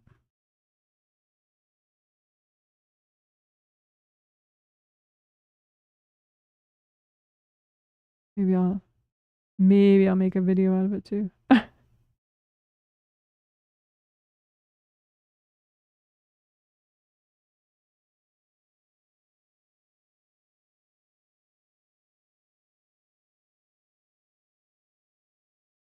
Okay. But anyway, that person also says, lately I feel like I'm slightly delaying myself towards my job change / move project. Looks like I'm waiting at 3 doors with a bunch of resumes and not moving. That is interesting. Good for you. That's a very detailed read. Very interesting. My read is that it's a confidence issue. How did I do? Isn't that interesting? What I would say is the doors are not yours. So it's like there's a level of complexity that is there that is unnecessary. It's sort of like a symptom of energy blocks that you have internally. You complicate things, let's say. Part of that's because your mom's energy is in your space, but part of it's just past life baggage of yours. I complicate things a lot myself, you know. Many of us do that. But, you know, it's always great to clear baggage so that you're not complicating things. So I think you're stumping yourself unnecessarily. So I think if you clear enough baggage, there won't be any more doors and you can just walk right through. You'll walk forward. There won't be anything to walk through. You'll just, the walls will be gone, the doors will be gone, and you can just walk forward like it's nothing. So yeah, I would say the walls and the doors and the doorways, it's all a creation of your inner baggage. Complexity. Unnecessary baggage created complexity. That's kind of interesting, isn't it?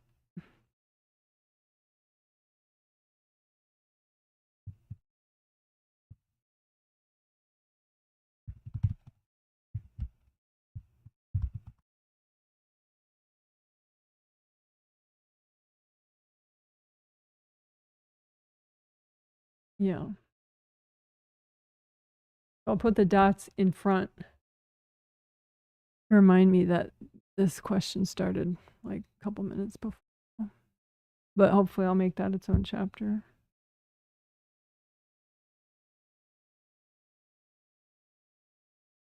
Because that's a cool question. Okay. Cool as in applicable to many people.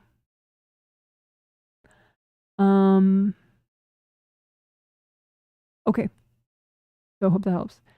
Someone says, thank you, Janet. This theme triggers deeply suppressed anger in me. I feel infuriated. Lucky all of it is releasing okay. I definitely have some homework to do. Yeah, I'm laughing because I could tell at the start with your question that you statement that there was some inner struggle going on this one.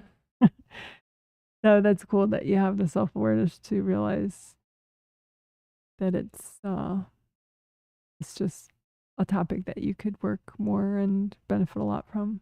Oh, cool. Good for you.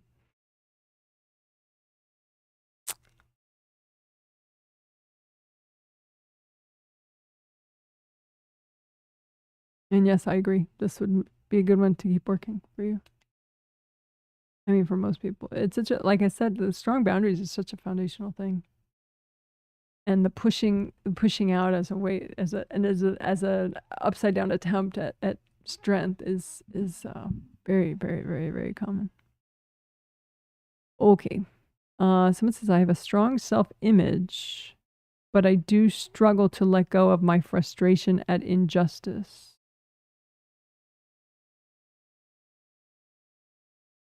Yeah. So you could think about like, okay, well, here's where I resist injustice, and here's where I am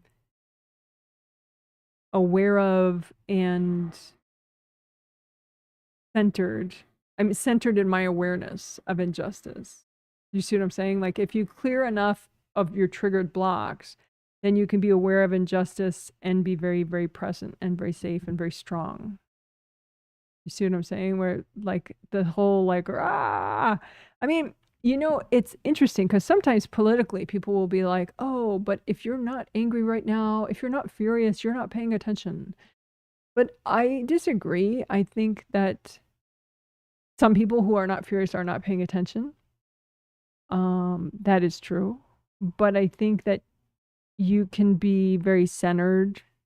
There is a level of anger that one could have that is moderate and very, very, very centered. And so it doesn't short circuit your wisdom and your higher levels of reflection and discussion with your angels, etc. So that could be part of it too. You could clear baggage in the way of you. So this is a whole discussion of, yeah.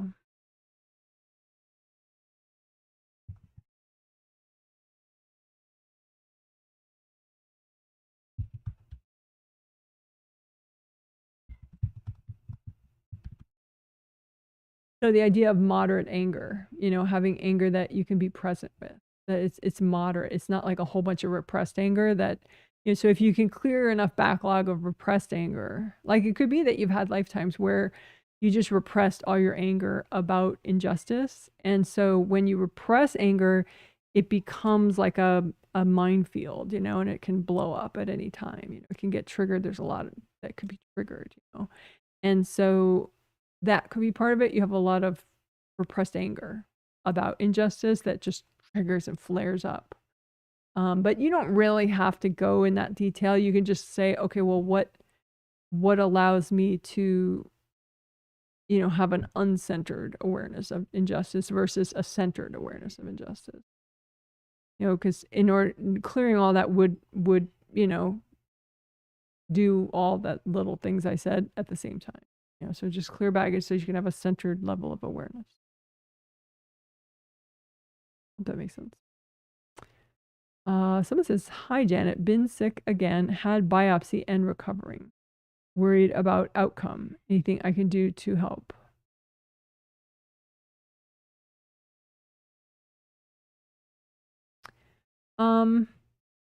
Sure. I would say just, you know, affirmations maybe could help, because you could say things like, you know, affirmations, it's like you're telling yourself or you're reminding yourself things, and they're very simple, but they could do a lot if you know, kind of focus on it, and, you know, make ones that work for you. But ones that I'm hearing that your angels are suggesting is like, you know, I'm allowing my angels to help me. I'm fully open to divine assistance with my health. I'm fully open to divine assistance with my role as a mother. I'm fully open to divine assistance with my marriage. You know, so it's like marriage, motherhood, and health, you know, and just like keep saying I'm letting the angels help and guide me, you know, in these areas. That's kind of the gist.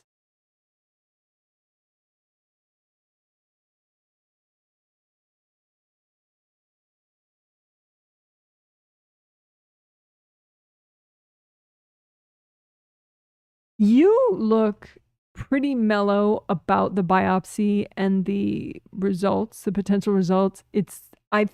For me, it looks like you have other people in your space, which is making you on pins and needles about it. Like you have some mother, so I don't know if it's your mother or your husband's mother. Somebody's mother is like right in your space. It could be a sister or a female friend that is acting like motherly. But anyway, some kind of woman is like right up in your first layer, which creates a lot of like very you know, unsettled feelings. So you could do that invasive people room video, like a little 3-minute video. If you search Janet Wright, invasive people room melt floor. That's the name of the technique. Invasive people room melt floor. But do that a couple times, especially, you know, anybody who's in your space regarding the biopsy, you know, and look at, and then the floor represents all the energy blocks that allow them to be in your space. And so you melt all the energy blocks, and everybody pops out of the room and the room dissolves. That would be good to do. Yeah, that would be really good. Because, I mean, you do have some baggage to clear around the biopsy, but that anxiety, it's like for you, I think you're just, if it's just you and other people aren't in your space about it, you do have a level of serenity about it. Because you're like, well, and I agree with this. You're like, well, okay, say it is cancer. Something big like cancer is not going to be accidental. Do you know what I mean? Like, spiritually speaking, big things like that are not accidental. So if it were to be cancer, then, you know, it's something that you and the angels planned before your life started as part of your learning and your journey. And so it's there to make you stronger and help you learn and evolve. And if it's not, then it's not, you know? So it's like, that's kind of where I see you at, is just like, well, I'm just not going to go nuts. I'm just going to wait and see, because you're like, well, information is better than no information. You know, it's better to know than to not know. So that's where I see your energy with all this. But then whatever female mom-ish figure that is, that's right up here, that's making you kind of spin your wheels and be like, oh my gosh, this is so terrible. I can't believe this. I can't even handle this. You know, if we look at just you, that's not where you're at. I hope that helps.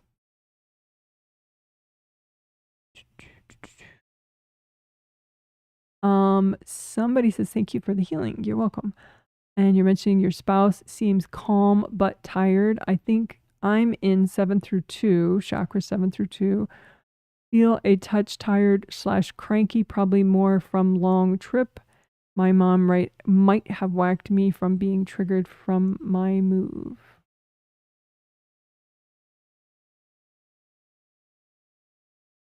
Let's see, I lost my place again. Oh yeah. Yeah, it looks like your husband's just processing. Like it's like a good tired. He's having a processing afternoon or evening or whatever. He's just like shut off his brain a little so he can just be and clear, which seems very healthy. He's just resting his brain, which is good. Men are better at that than women, if I can stereotype. Not all men, not all women, but in general, a guy is better at just being like, okay, life is too complicated. My brain's going to take a nap. I may be awake, but my brain's going to take a nap. And then, okay, so about 7 through 2. Yes, you are in 7 through 2 right now. Feeling a touch tired / cranky, more from long trip. Yeah, I think there are a couple people in your space.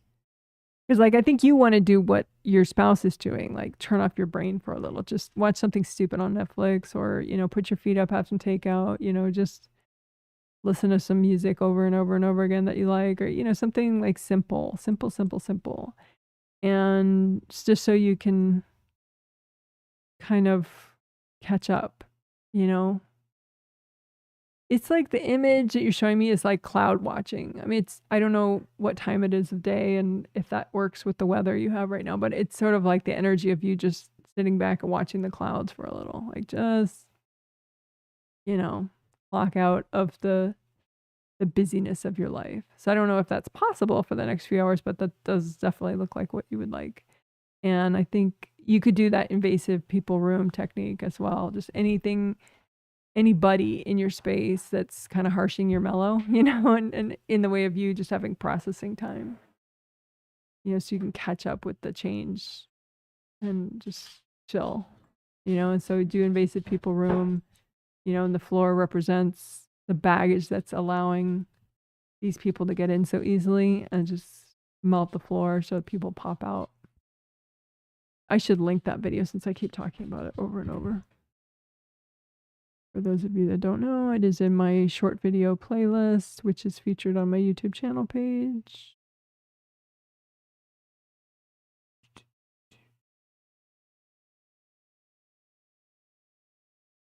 And I'll find the video and post it. Post a link that, yeah, there we go. I should probably reword that video so that, I don't know.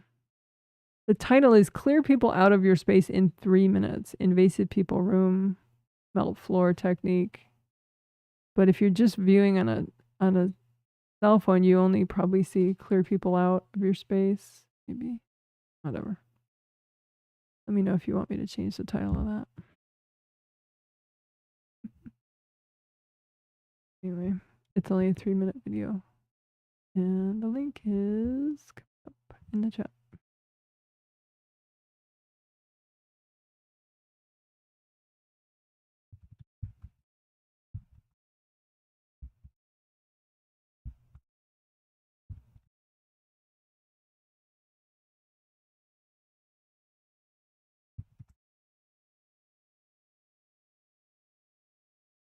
Okay.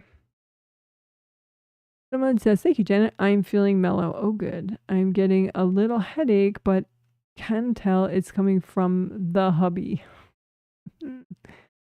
Our boundaries with house cleaning gets in the way a bunch. I think doing home cleanouts and bench talk may help. Park bench communication. I have videos on park bench communication for those that don't know. I can heal my baggage around it and ask his angels to also help him.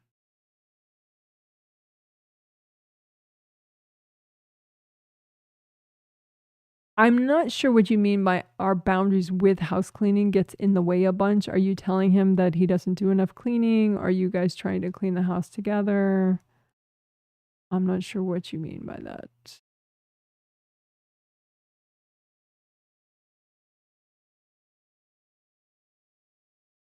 It looks like energetically that you are putting little post-it notes in his aura. Like, remember to do this.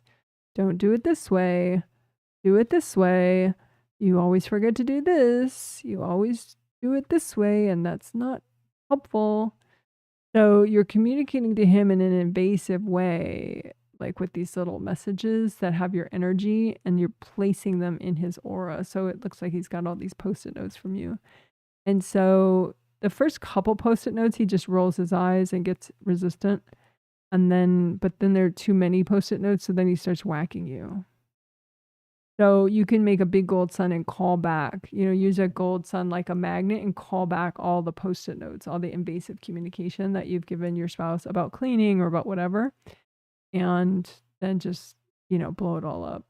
And then if you wanted to communicate with him in a way that is clean karmically and maybe helpful, you can make message flowers, healing flowers, and then put the messages in there, and then just have your angels check them and clean them out so that none of your energy's in them. And then have your angels give them to your husband only if they'll help. Like, ask it that way. Say, angels, can you only give these to him if it'll help the situation?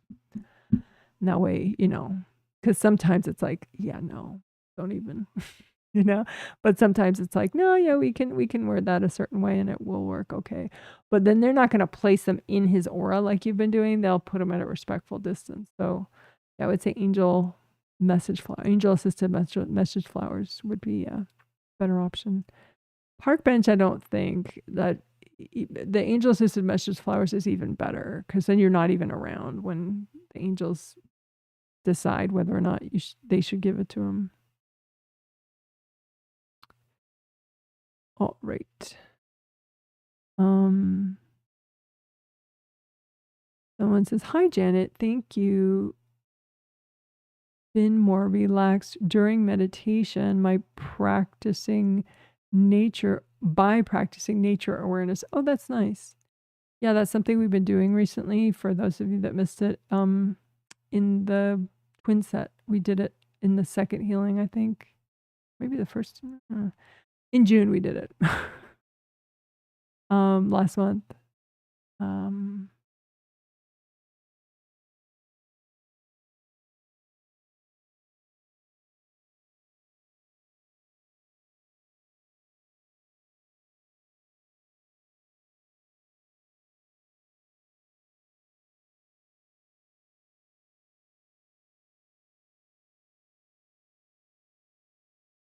So I'll link the playlist with all the June videos in the comment section.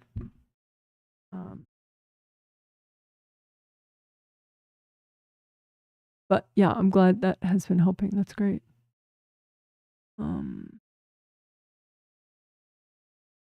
Being present in all chakras during the day has been a goal. Yeah, your nature awareness stuff does help you with that. That's nice. Clear blocks, triggers, melt cords, try to read self. In my path, maybe pushing away would help to be present in all my chakras. Yeah, I think it would. Especially the I mean, some people push away because of one thing more than the others. Like the push away things that we were looking at today were pushing away because of inner wounds, pushing away because of resistance, or pushing away because of fear baggage. So resistance, wounds, or fear. And some people, it's like all of the above. Or some people, it's like significantly more one than the other two. So for you, wounds, definitely, fear, definitely, resistance. Yeah, it's all three. So yeah, that would be nice to work. The perception distortion blocks from today would be nice too, right before the end. Clear perception distortion blocks. That would be nice because you make things complicated. Like sometimes it's hard for you to see the most time efficient, kind of graceful way to do it, and you tend towards a lot of detail and complexity. So just like the practicing nature awareness is helping.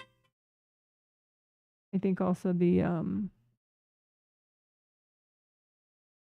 clearing perception distortion blocks would be good for that.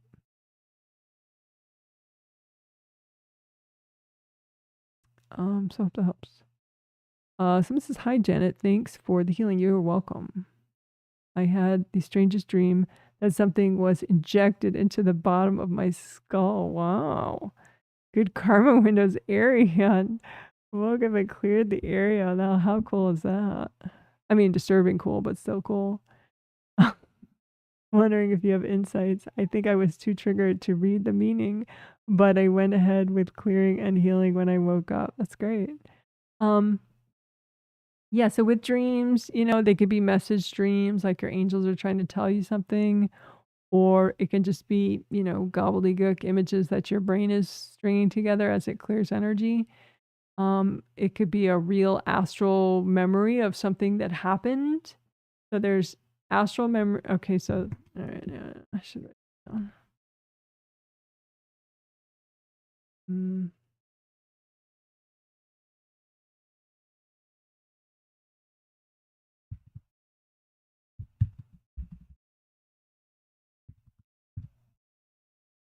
So 3 different types of dreams, roughly. Okay, so it's 3 different types of dreams. So the actual astral occurrence is one of them, it's direct, clear astral recall. So like say you remember a discussion that you had with somebody and you really did have that with somebody on the astral, and you're just you remembering it and it feels like a dream, but it really happened. So that's one type, astral recall, direct, accurate astral recall. Another type is message dream, where maybe something like that happened on the astral, but maybe not. Maybe it's just something like a dream your angels placed in your mind to get you thinking about something when you're awake. So it's like a message. It's to help you to, you know, kind of think about something for some reason. You know, they want you to think about it. And the third kind was just the, you know, the body dream, where your brain's just stringing together a movie as it's clearing blocks. And so those you could do Freudian analysis on the kind of blocks, and therefore realize, oh, I have fear issues I'm clearing, or oh, I have, you know, sexual shame that I need to clear more, or whatever, you know. But the body dreams, so there's astral experiences, message dreams, or body dreams, typically. So anyway, so the question, so then, okay, so is this something being injected into the base of your skull area dream? So it's not a real astral occurrence. So then it's either message or brain gobbledygook, right? Body dream, right? So is it a message dream from your angels? It looks like no, your angels are shaking their head. So then that means it's not a message dream. They're like, not at all. So then it's just something that your body is stringing together. So you could do Freudian analysis on it, and, you know, if you want, like dream analysis, and be like, oh, I think I have fear issues about, you know, like the base of my skull represents to me this, and then I have trust issues. You know, I feel like maybe I'm being betrayed. Someone's doing, but, you know, like you could do some kind of analysis like that if you want, you know, but you could just clear the blocks that your body was trying to clear, you know, make sure. I mean, sometimes with the body dream, your brain really did clear it all. So it doesn't really matter what the movie was, because the energy blocks that your body was trying to clear are now gone. So it's like mission accomplished, you know. But if there are still blocks that were not able to be cleared, then you could, you know, finish up, you know, keep clearing the energy blocks that are related to that body dream. Let's hope that makes sense. Someone says, oh, you're mentioning your name. Well, yeah. I'll write it. No, I don't want it in my notes. If you want, you can email me, because then I can save your email address. But if you don't want to, you don't have to. My email is janet@jwhealing.com. And you were healing yourself. That's nice. Yes, which you're absolutely 100% welcome to do. Someone says, thank you, Janet. I do love to make things complex. Excited to work this. Yeah, sometimes complexity is useful, but then there's sort of the baggage, you know, complexity that is because you have baggage stuck in your mind and you make things complex. Gets in the way. Cool. Someone says, oh, change the banner back.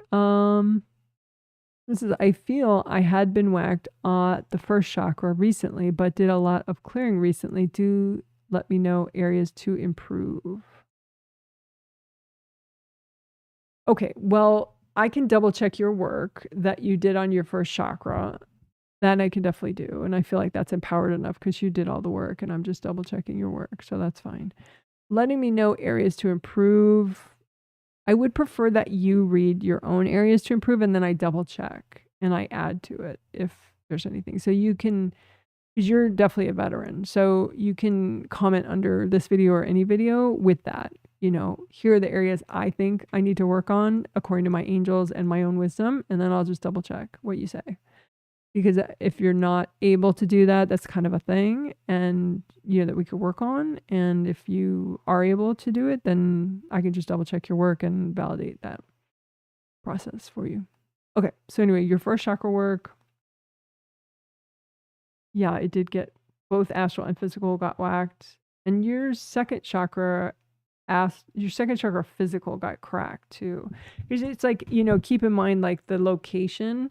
And so if a blast comes in, you know, that harmed your first chakra, double check the nearby ones too. So like Kundalini chakra is so close to it's like right up against the bottom of the first chakra. So you want to double check that one, because it's like a force. It's like, you know, in a pool table, you know, with a ball, it's hit, and then the ball, you know, if there's a ball right next to it, it'll hit both of them, you know, so the force we know you knew it damaged your first chakra, which you're accurate, but double check damage for nearby chakras and nearby meridians, the whole situation, the location. So, because I would say that your Kundalini chakra got cracked, and that is still there. And then your second chakra, physical second chakra, got cracked, which is all healed now. But at the time when you worked your first chakra, it doesn't look like you repaired the damage to your second or your Kundalini chakra. So just a heads up for your future reference. Do the nearby, double check the nearby chakras too, just in case. And those, if you want, those, the tummy meridians in that area, so like the CV meridian, that midline one, you could have double checked that because that got a little banged up. And the kidney meridian is so close, those orange lines, that's so close to the CV conception vessel meridian, and those could have used some repair too. Stomach one's fine. So now, I think still, yeah, the CV meridian and the kidney meridian, like around that area, like lower tummy area, you could just do some extra healing on those. Your first chakra seems fine now, and the filaments, the crisscross filaments that connect, that carry energy back and forth between physical first and astral first chakra, they seem a little tight. They're whole, but they're tight. It's like a skinny straw that you have to suck through. It's just extra work. So you could work on expanding those crisscross filaments for your first chakras, and the second chakra seems okay, but I think your physical second has a teeny bit of cracking in the front and some blocks there in the front. Physical second. But yeah, physical first, it's a little blocked in the front. Physical first. But as far as damage, I think you mostly got it. It's just the compression in the filaments. Blocks in the front of first and second. Astral, first and second. Hope that makes sense.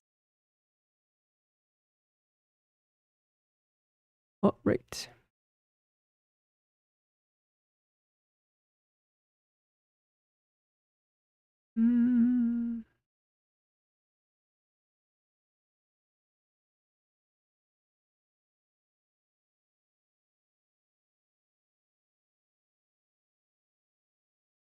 This is, hi Janet, thank you for this healing. I have been way less fixated on love life. Oh, good for you. Just casually check with my angels about it. That's a big step forward. They don't say there's anything else I should do to manifest. Just wait. Yeah, true, correct. Also, I did my work presentation that I was terrified about, and my angels said I did good, I think. Yes. Very good, they say.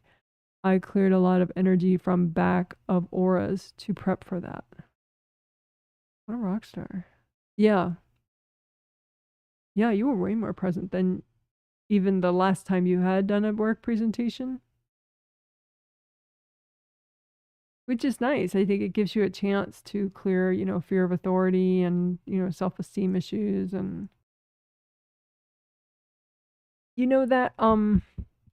that what we did today towards the end, clear perception distortion blocks, I think that would be great for you. I mean, I already said that would be great for everybody, but I think you in particular, because sometimes you spiral on fears, and you spiral on kind of a doomy, gloomy perception, like, the whole debt thing, and how you get very like apocalyptic about your financial debt, and like how it's going to ruin everything and blah, blah, blah. So I think clearing perception distortion blocks could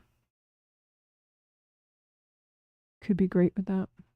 I mean, you've already progressed with that, but there's still more you could do, so that I think the clear perception distortion blocks would help with that. But yeah, good job.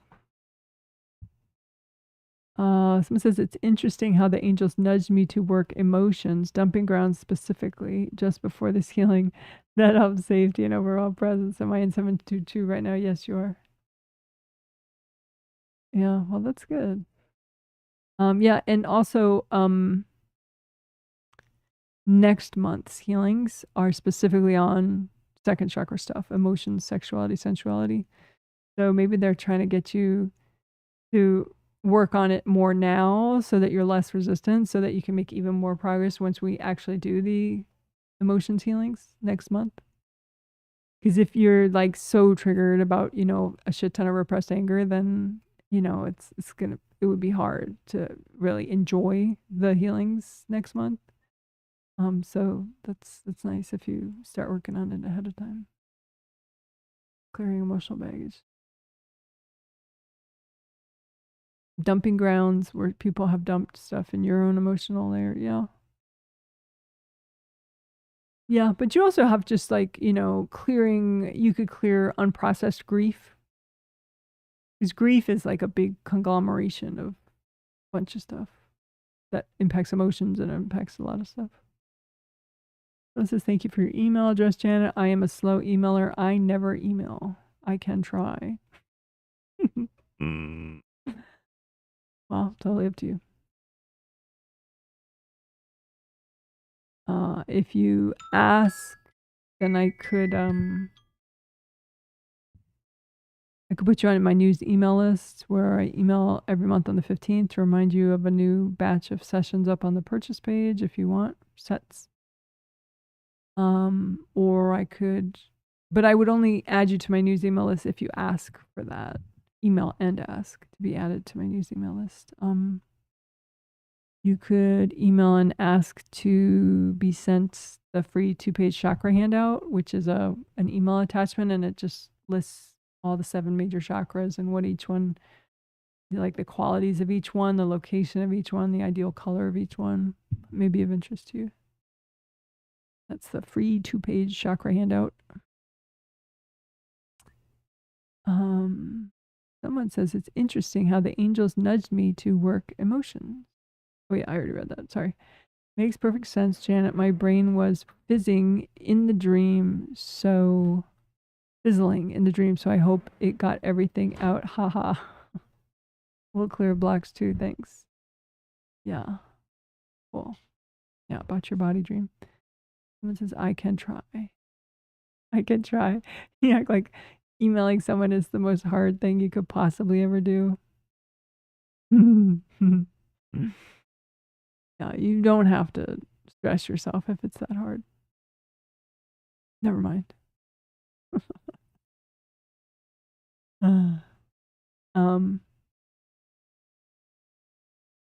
Someone says, thank you, Janet, for advice and healing. You're welcome. Thank you for your encouragement. You're welcome. Okie doke, guys. You're amazing. So I'll just do a quick garden update, and that's it. That's it. That's it. So garden update. We've been having such ideal weather for gardening. I have no excuse. There's no excuses anymore. It's gorgeous out. It's mild. I mean, we'll have like a couple days where I have to wait till the sun goes down because it's too hot. I mean, or too sunny or something. I don't want to exhaust myself. But we've been having a lot of weather that is pretty ideal for getting out there and doing some work. So that's nice. And things are slowly shaping up. Doesn't look quite as abandoned in my garden. I mean, there's some things that look fine, you know, no matter what, but there were parts of it that looked a bit much. And like the pathways, a lot of the pathways had gotten overgrown with, you know, volunteer California poppies, for example, or kale plants that had gone to seed, and they have these giant 5-foot tall seed wands that like droop everywhere that were blocking the path. So I got some lawn order and made some pathways better, and so things are working out.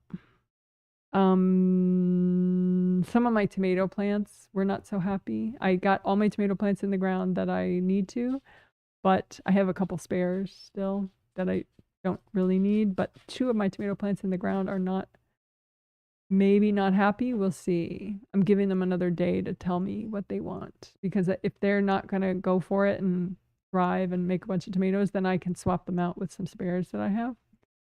So we'll see. Still watching. But I was sort of watching a bunch of them, but then finally yesterday it was like, okay, no, they'll be fine. I could tell, but he said these 2, we'll see.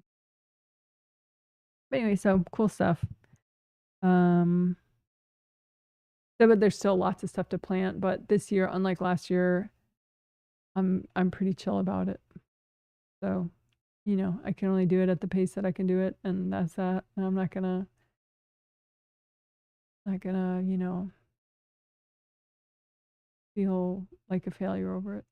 I'm just gonna, you know, peter around in the garden, putter around in the garden at a level that is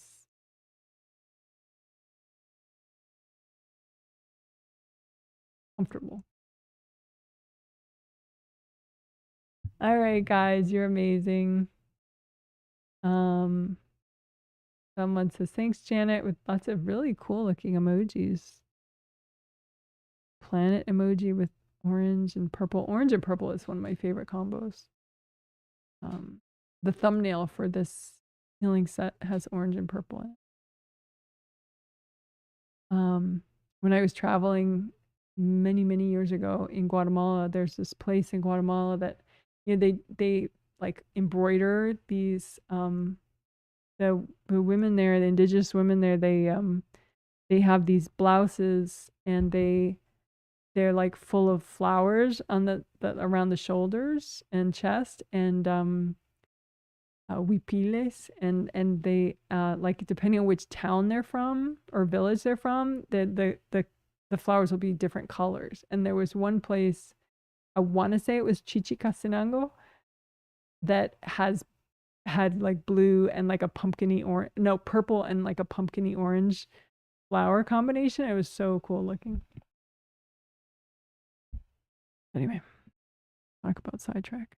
But anyway, someone says my computer lives in a box under my bed, but my phone is attached to me. That's hilarious. Old dogs like me can learn new tricks. Yeah. Can't you email from your phone? But anyway, whatever. Do what makes you happy. Since I have some tomato seeds that are about 15 years old, can they still grow a plant? Probably not.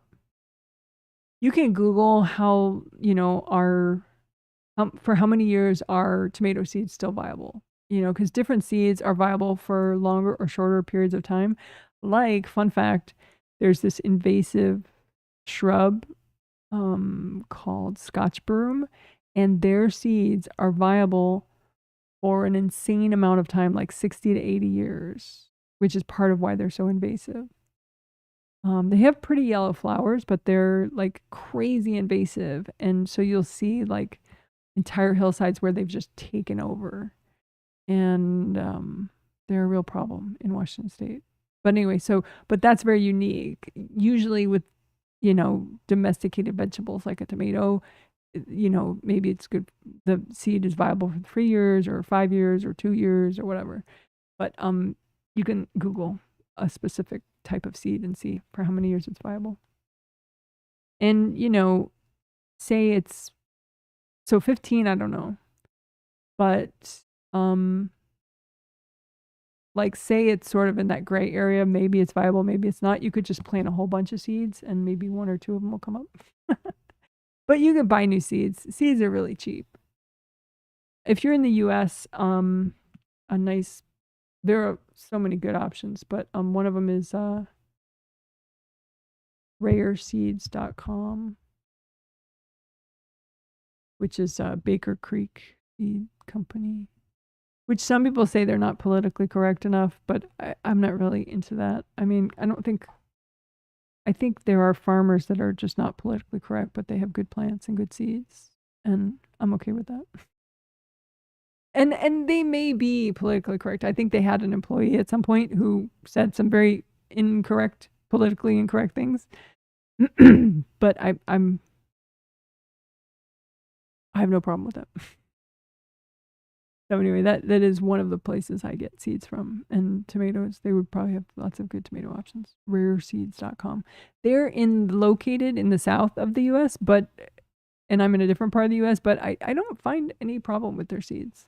I think sometimes people, they'll be like, oh, seeds from there, never sprout for me or something.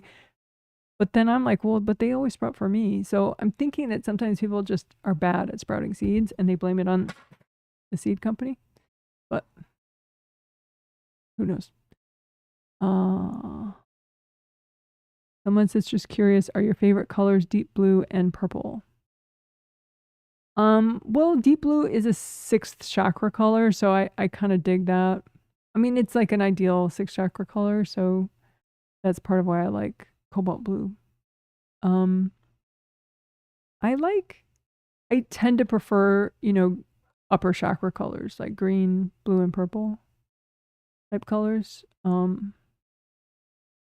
Wow, Scotch bloom seeds, 80 year viable for 80 years. Yeah, it's crazy. Scotch broom, like as if you're cleaning the floor. A broom. Yeah, Scotch broom seeds. And it's like thousands and thousands of seeds drop from just one plant. That's why it's like insanely invasive. And it will just take over an area. Like one plant, you'd have to Google it, but it's like 80,000 seeds drop from just one Scotch broom plant, and then they're viable for 60 to 80 years. So it's like the real take over the universe kind of plant. Unfortunately. I'll share the seed info with my Oregon family. Cool. Thank you, Janet. Scotch broom. Yes, Scotch broom. Okay, guys, you're awesome. Take care. Our pets are fine, so I'm going to save time and just tell you that real fast. All right, bye. You're so amazing. Hope you have a good morning, afternoon, evening, whatever's next for you. Bye.